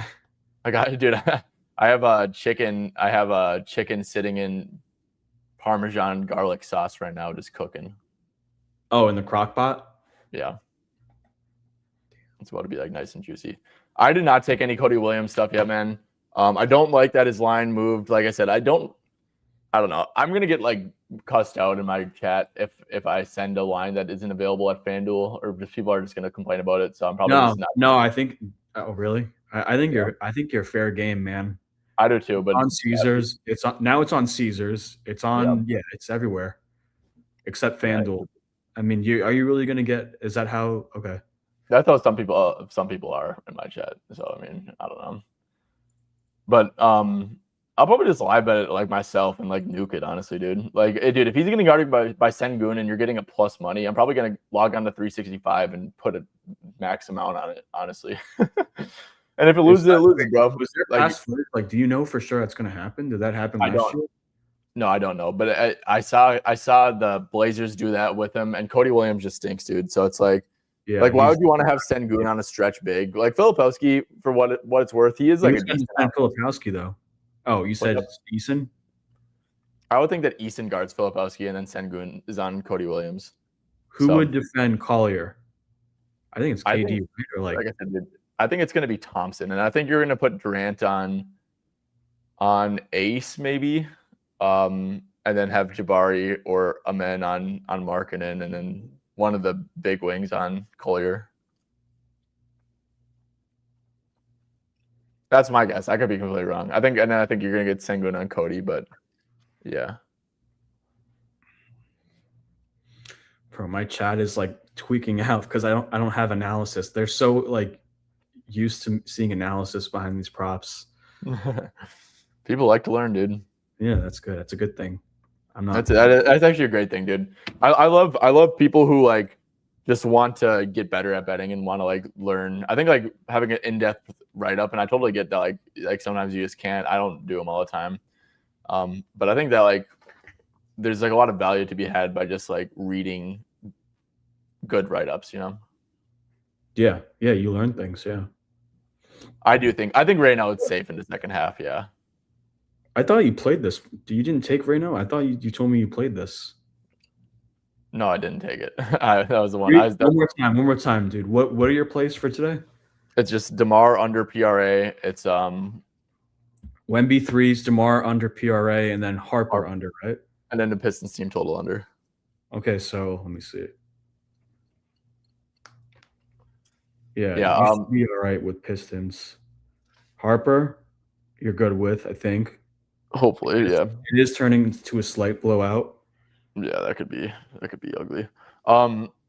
Philadelphia under 12.5. No, I wouldn't take that, dude. It was 13.5 this morning. I would be down to take it at 13.5, but like Keontae got ruled out and it stayed at 12.5. I kind of think that's an efficient line, personally. Arch, come here. Arch, come here. My dog was like itching. Come here. Come here. What's up, buddy? Dude, you got a dog? I have my parents' dog, yeah. Yeah. What breed? It's Maltese, and I also have like a forget what I think it's like a Wheaten Terrier mix. Yeah. Dogs are great, bro. You got to get a dog. You're in an apartment, right? Yeah. I'm gonna get one for sure. That's one thing that kind of stinks, dude. I just moved into a new apartment, and we're on like the fourth floor, dude, and like we're not like very close to an exit, right? So it's like I'll wake up in the morning, my dog's just like dragging the hell out of me because he has to like piss, and it's like a long ass walk. I'm like, damn. Oh yeah, it's a bit annoying. Yeah, no, in my apartment because I'm on like the 5th floor. It's a very pet friendly place. Like all the time, maybe like 8 out of 10 times I'm on the elevator, there's someone with a dog. It's so funny. Dude, everyone has dogs nowadays, and every apartment like allows them to. I mean, dude, an apartment would be like cooked if they didn't allow dogs. Like no one would live there. Imagine being like, what's the word? You have like a phobia of dogs. That would suck. You have a fear of dogs. Dude, that would be terrible. Yeah. So yeah, I was looking at tomorrow's games. I kind of don't want to because I just know that I'm not going to play them tonight, and they're going to move tomorrow. Yep, you're going to get mental blocked by like playing. Yeah. There's tons of there's a lot of games tomorrow. There's 1, 2, 3, 4, 5. I think we talked about that. Limp. I'd see the vision with it, man. It's just such a good matchup for like all the spot up guys. Like, I mean, it's like the Jazz are a huge catch and shoot funnel, and like Thompson does not catch and shoot like whatsoever. So it's like I don't know, man. I think that it's. Did you see this thing? Hornets vice president of basketball insights said that they use an AI system to help them come up with a strategy to end up drafting Con Knuppel. What? So they said the reason why they drafted Khan was because of AI. It's crazy. What the hell? Yeah. That's actually funny as hell, dude. AI is clutch. To all the people listening, I know I'm a big AI guy. I know PropBomb's a big AI guy. You put me in on Claude, man. Claude's been such a game changer compared to like ChatGPT. Yep. Yeah. Dude, Claude, if you guys are, looking to do anything cool, you can do a lot of cool shit with Claude, and Claude is awesome. So just quick shout that out for you guys to potentially take advantage of that. Spurs, dude. This Spurs game is kind of getting ugly, bro. So you're not gonna play Cody, right? I'm not either. Don't worry, I'm not gonna. No. Should be good. Damn, that'd be nice if I could go 4-0, and you too. I'm like 21. I think I'm like 16-5 my last 21. Oh, at 5. Honestly, I would do over 1.5 3-point attempts for this new comment. He said at 5.5. I would just, I mean, if it was widely available, I would just do that over 1.5 minus 150. Yeah, Drake. Appreciate you, Drake, for the kind words. So with the Cody Williams stuff, here's the thing, bro. I don't know if you guys, like I said, I'm going to personally live bet it, bro. I'm just gonna wait to see if Sengun's guarding him. Like, why? Yeah, that's what you should do. Perfect. Yeah. I don't know, like why. I know, like you can't live bet the field goal attempt stuff. I do like that for sure. Like I do really like that. I just don't like it. Just I think you should just wait to live bet it, man. That's what I'm gonna do. But if you don't have like the outs to do it, then the only reason why I'm not playing Cody stuff is because I plan on live betting it. So if you can't live bet it, then I would recommend playing it right now. Yeah, and do not cash out. No, that's a good bet. That's a really good bet in my opinion. Yeah, it's interesting. Keep it or cash. Yeah, keep it. Yeah, keep it. I will say, like, if I played that line right now, that line wouldn't exist after I hit send. Yeah, you'd screw it up for everyone. Dude, I'd be trying to live bet it. Dude, imagine like the prop market if I actually bet midnight lines and like openers. It'd be chopped. Yeah. Dude, openers. I feel like openers are so easy to have a good ROI on, bro. But that doesn't really matter because they're openers.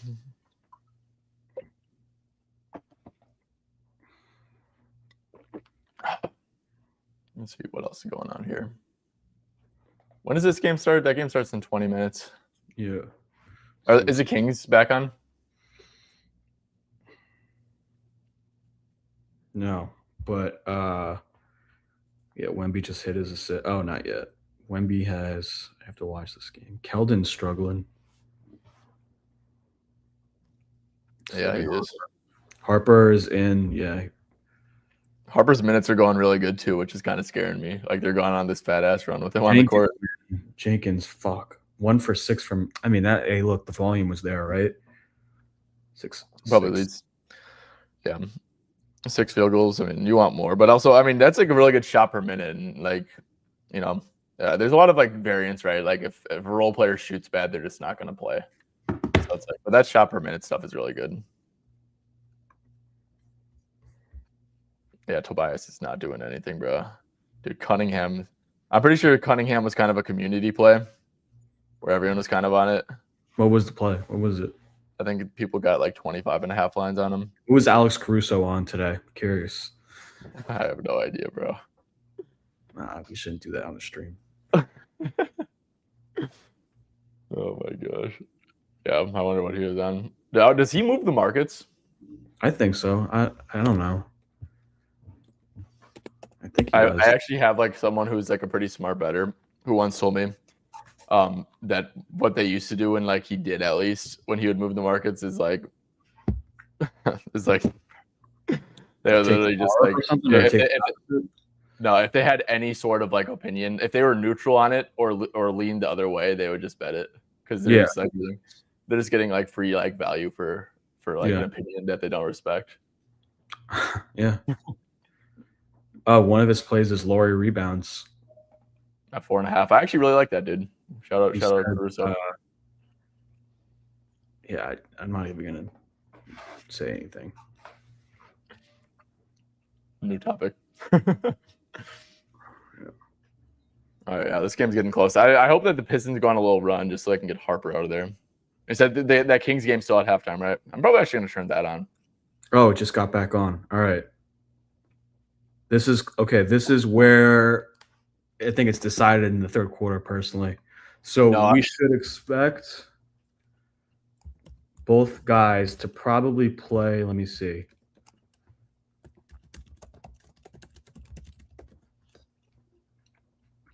Okay, I'm thinking Westbrook gets out with like 5 minutes left in the third. And then DeRozan gets out like 3 minutes left. Yep. And hopefully they don't come back, right? Yeah. See, DeRozan just missed a free throw. We'll take that, I guess. Dude, Chua, man. We'll take that. As long as it's not our guys. Keegan is struggling. Oh, geez. DeMar's kind of getting sweaty. Let's see. I have him under 22.5. He has 9. He has 14. Okay. 14. I have 10 or 12. And I have a lower line. That's actually kind of fun to watch. Could throw that on. Be aggressive, Keegan. This got to be Keegan time. Or Max.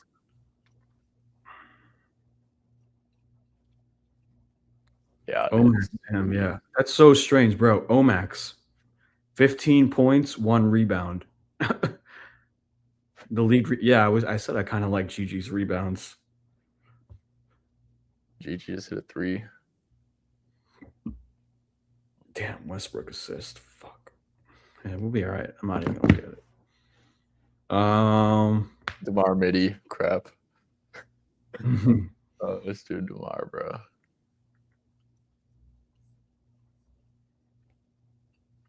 DeMar shooting 4 for 5.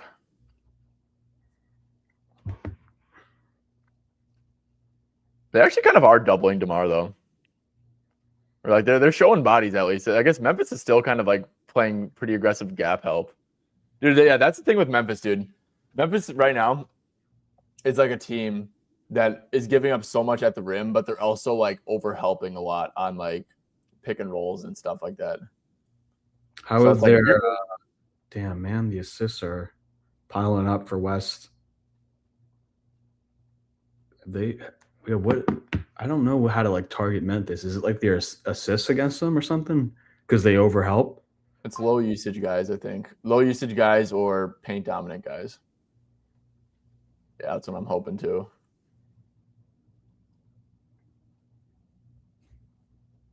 Yeah. So yeah, put in like Doug McDermott. Like I said, the only issue here is I just hate that it's a close game.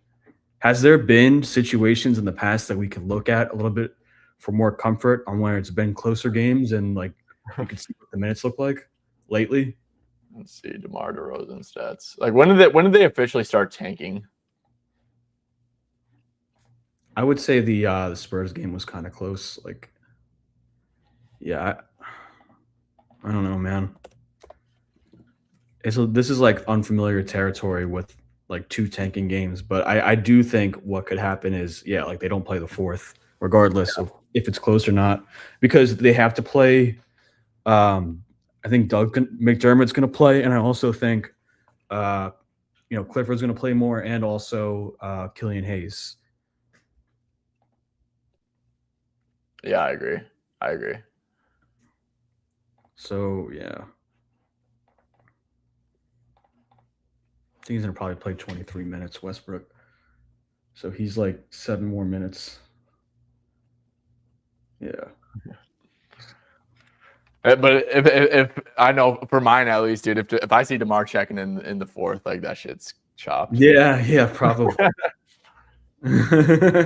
Like that shit is not winning. But look at this Pistons. Okay, so look at this. The Pistons Kings game. I think it was on. No, what was it? Kings. I think it was Kings Spurs, right? Is that what it was? Go on the Kings Spurs game on February 21st.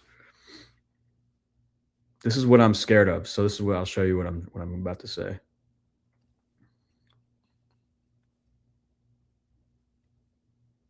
All right, but dude, I feel like but I think this is like a little bit different though, just because like the Spurs are good. But I could be wrong. And I hope Spurs. Okay, so Spurs Kings, you can kind of see Westbrook check in and then check back out because the game kind of got out of hand. I think if it didn't, he would have probably closed. That's what I'm a little bit afraid of. DeRozan also might be chopped. I mean, but look at DeMar's rotation. The rotations were different, right? Like DeMar was playing like way more in the first half, dude. Like I think this dude. I mean, he might have played.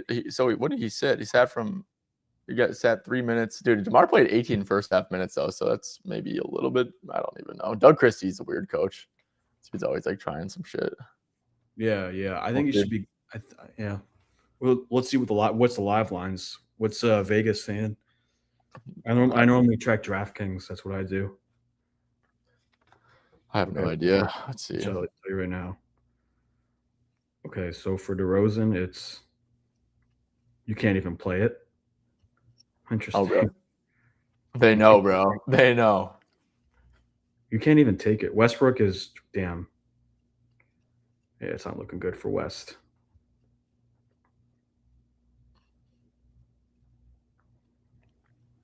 $13. He's got 16 now. We'll see what happens. What do you have under? 20, 22 and a half?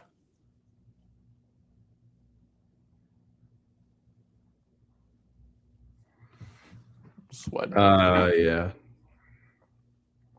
21 and a half. It's going to be tough. Just I don't know. Yeah, I mean, just get okay. It's fine. Do whatever you got to do. Just build the lead. Keegan, we need some Keegan isolation buckets. Yeah, dude, they just blitz Keegan Murray on the pick and roll. Switch that. I'm watching on my phone now, so I'm not going box score.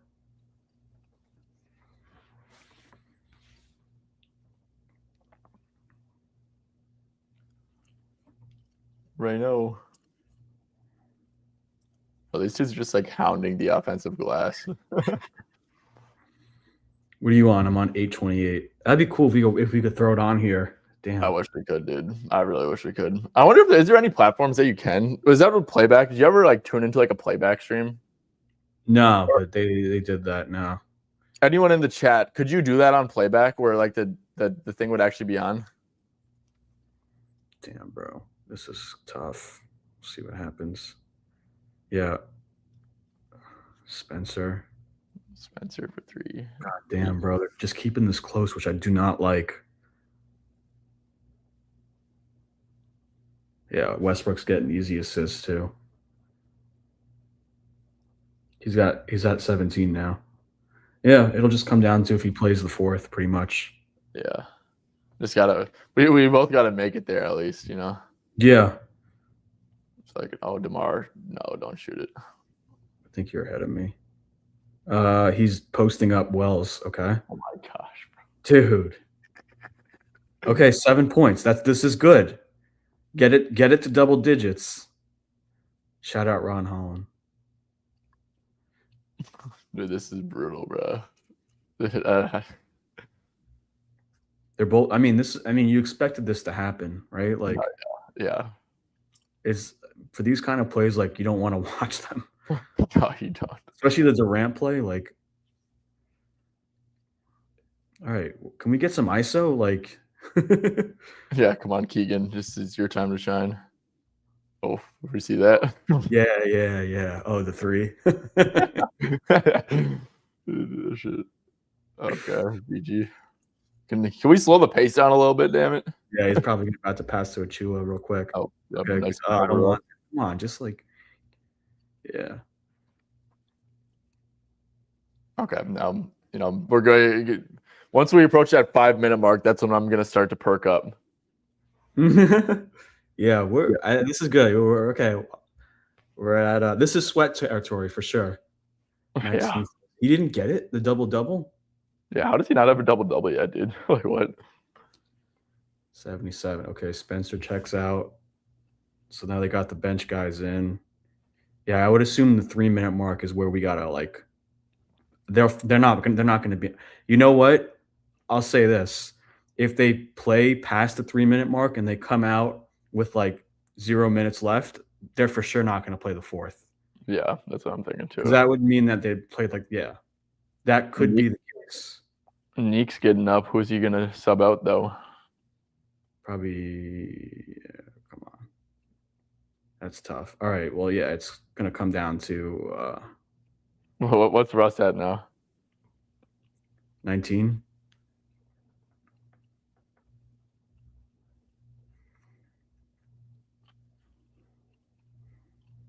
Go Keegan all the way. Nope. God damn. Oh, dude, here comes like a Yeah. DeMar. Get Reno right here. DeMar just like, oh my gosh, dude, are you kidding me? Yeah, it's gonna be a What sweat. are we doing, bro? It's gonna be a sweat. Bro, let's do DeMar, bro. Oh my gosh. Oh, DeMar's chopped. I don't know, man. Yeah, okay. I think maybe he comes in for Westbrook. I think so. Comes in. Nope. So it was who? That's good though. I mean, it's another guy. It's an ad. Who'd he come in for? Achua? Yeah. All right. Hey, DeMar, damn, dude, he's at 20 PRA, bro. Dude, what? Yeah, we're at the same pace right now. Yeah. Yeah, we're both chopped. We're like surviving. Yeah. I mean, Oh, DeMar Steele. he's gonna give it to Westbrook. Give it to Precious. Give it to Clifford, man. Get him involved. Oh, that's There what we he go. did. There we go. Oh, but that's There an we go. assist, dude. No, That's not great. DeMar. That is huge. Oh, it was an assist though. Fuck. That was an assist. Yeah. Oh, dude. So you got. Hopefully this is like the timeout. Now just take them out, dude. You guys are up 10. You guys should not be trying to win games, bro. Doug McDermott time. Damn, dude. 19 PRA for Westbrook, 0 rebounds. Yeah, this wasn't a good read. Well, he's got 20 minutes. Yeah, this is what I projected him at. I think it was like 22 to 23. So please. Yeah, you get to see what it's like. Yeah, take him out, dude. Jeez. Come on, Doug. They're playing too good. Oh yeah, facts. That could be a thing. Harper's, yeah, you're chilling with Harper. I'm chilling, dude. And I'm chilling with the team total too. So it's like I literally just need, well, I mean, I think I have 3-1 locked in regardless. Like hopefully knock on wood, I guess. But like it's Harper in the game. I'll sub in D Harper right as I said that. Come on, bro. Yeah, I think we got 3 more minutes of action. The ceiling, bad case, is 3 more minutes. But they could get taken out here. Yeah, that'll be clutch. That'll be huge, dude. I think Westbrook does, and then DeRozan stays 2 more minutes. Yeah. I don't know, but yeah, I mean, they're at 20 right now. See what happens here. I wish DeMar was just like 4 for 6 right now instead of 5 for 6 or like 3 for 6. I feel good. How it's like DeMar's like a midi away from cash. So wait, so I'm at 19 PRA and you're at 20. He's at 21. And I have under 22.5. So basically I need like DeMar to have probably 1 minute left in the tank or something, bro. Like, yeah, I think there's maybe one more like possession thing. Let's see. Oh, nice. You got a nice dashboard. A good old X. Do you use X Pro too? No. You're gonna show me that after. Damn, I'm just seeing what's going on.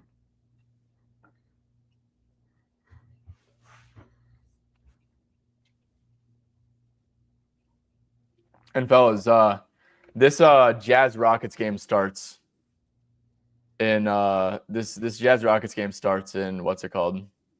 in 5 minutes. So someone in chat who has Peacock has got to be on the call. Okay, great. They're still in. Okay. Let's just go like a couple, but come on, like let's get some like Neek reps or something. Yeah. I think there's just 2 more minutes left for both of them personally. Yeah.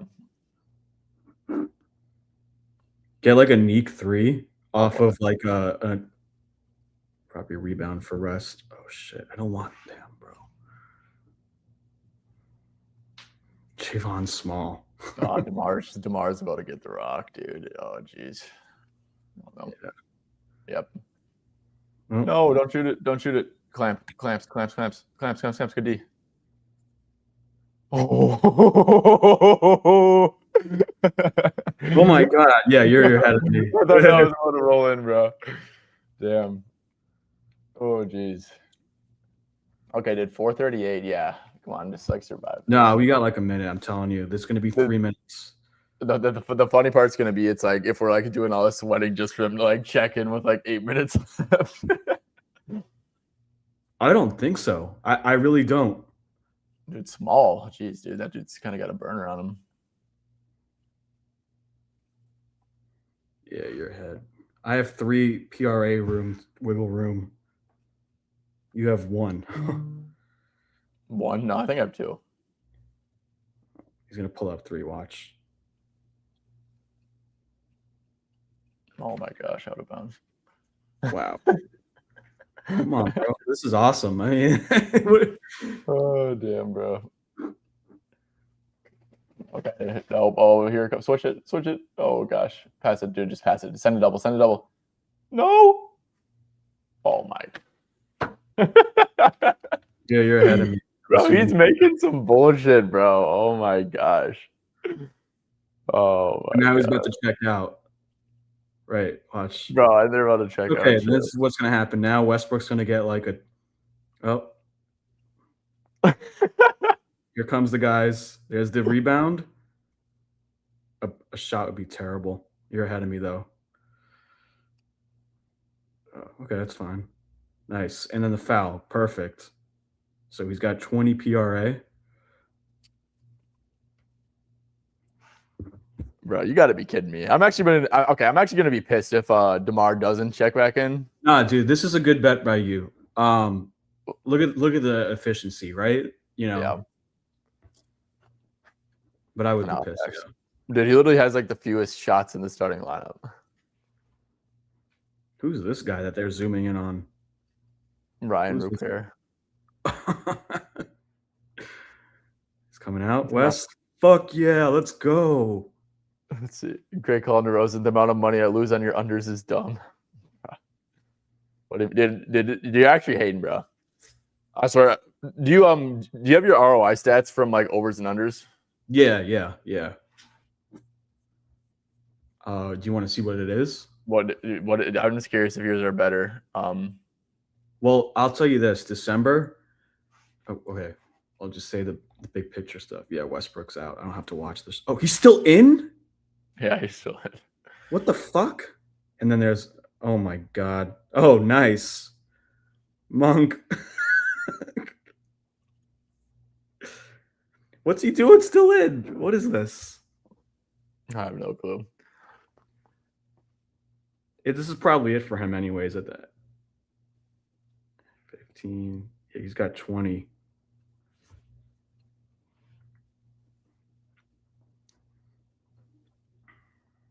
Why is he still in? I have no clue, bro. They're doing rotation roulette over here.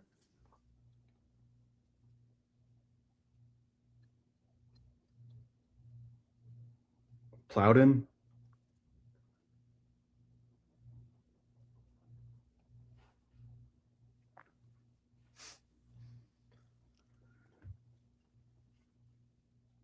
Yeah. I mean, this is probably it, so. Ooh. You're ahead of me. Oh my god. Okay. Was that on a foul? No, I don't think so. That was all ball. Look at him sweating. What do you need to be in the game for? This is so stupid. Oh, he just checked out. You checked out? Yeah. For Killian. All right, cool. Yeah, that's it for him, I think. I don't think that's. I think that's it. So that was a sharp line. Okay, so ROI for unders, 3.4%. Oh crap! Hold up. Sorry to interrupt. Chat. We need to be ready to fire on Cody. Someone pull that game up real quick and text in the chat if you see LP guarding him. Okay. Sorry, what were you saying?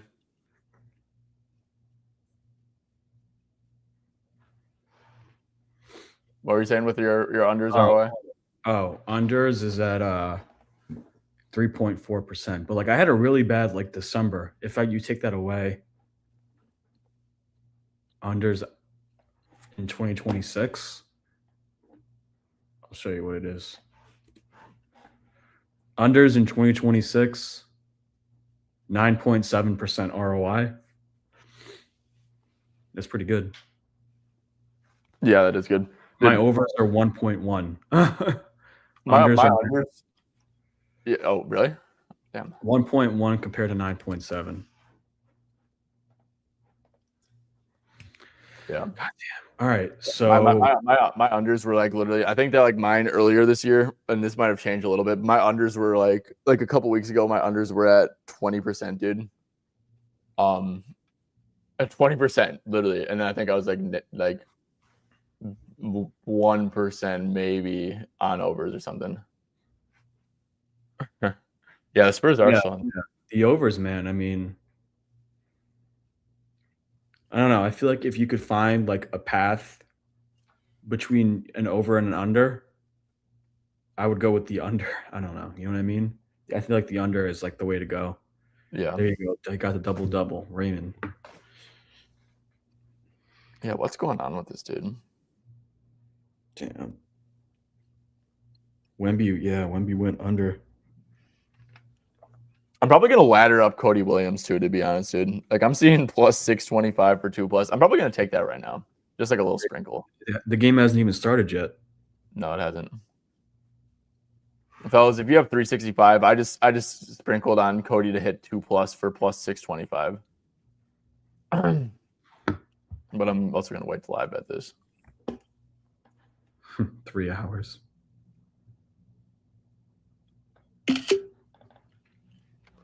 Let's see. Cody Williams. I know he's bad, dude, but that's why he gets left wide open, you know? We'll see. I'm waiting for this first possession. I'm watching it right now, and it's probably a little bit behind.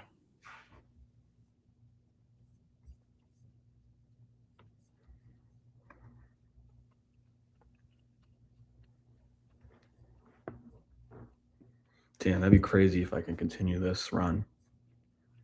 We'll see.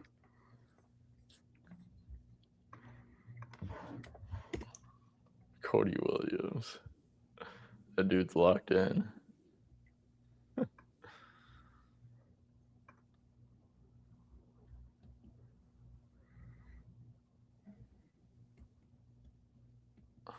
You have that game on? Smash Keegan.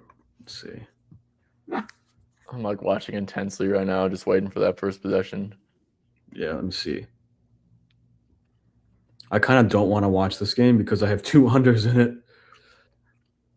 Yeah, dude, that's like time to just like go to bed.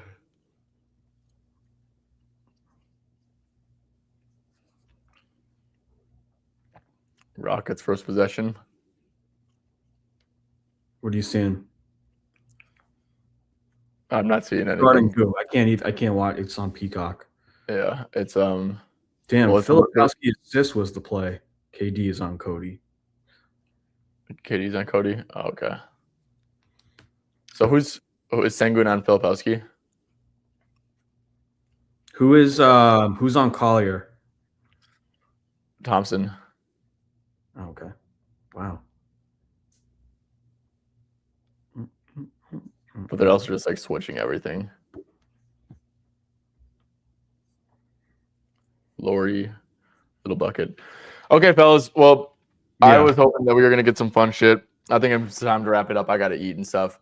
Once Yeah. again, guys, make sure to follow PropBomb on X. Do have it linked below in the description. Do appreciate all you guys for tuning in. And PropBomb, you got anything before you head out? No, nothing much. This was fun. Got to experience everything, like the injury news, the live sweats. So this is like what the day in life is for both of us around this time. So yeah, it was great. If you want to join the community, again, just go on X at PropBomb. I have a pinned tweet. Underneath the tweet is the link. It's $35 a month, like $1 a day. Yeah, I'd hope to see you in the court, and I hope to be on here another time. It's fun. Yes, sir. We'll run this. We'll run this back soon for sure. But yeah, guys. Do appreciate you guys for tuning in. Had a lot of fun, man. Hopefully you guys had fun, and hopefully we can do some more watch longs in the future. So, you guys, best of luck on the Rockets Jazz game if you got anything, and I'll catch you guys next time. Peace.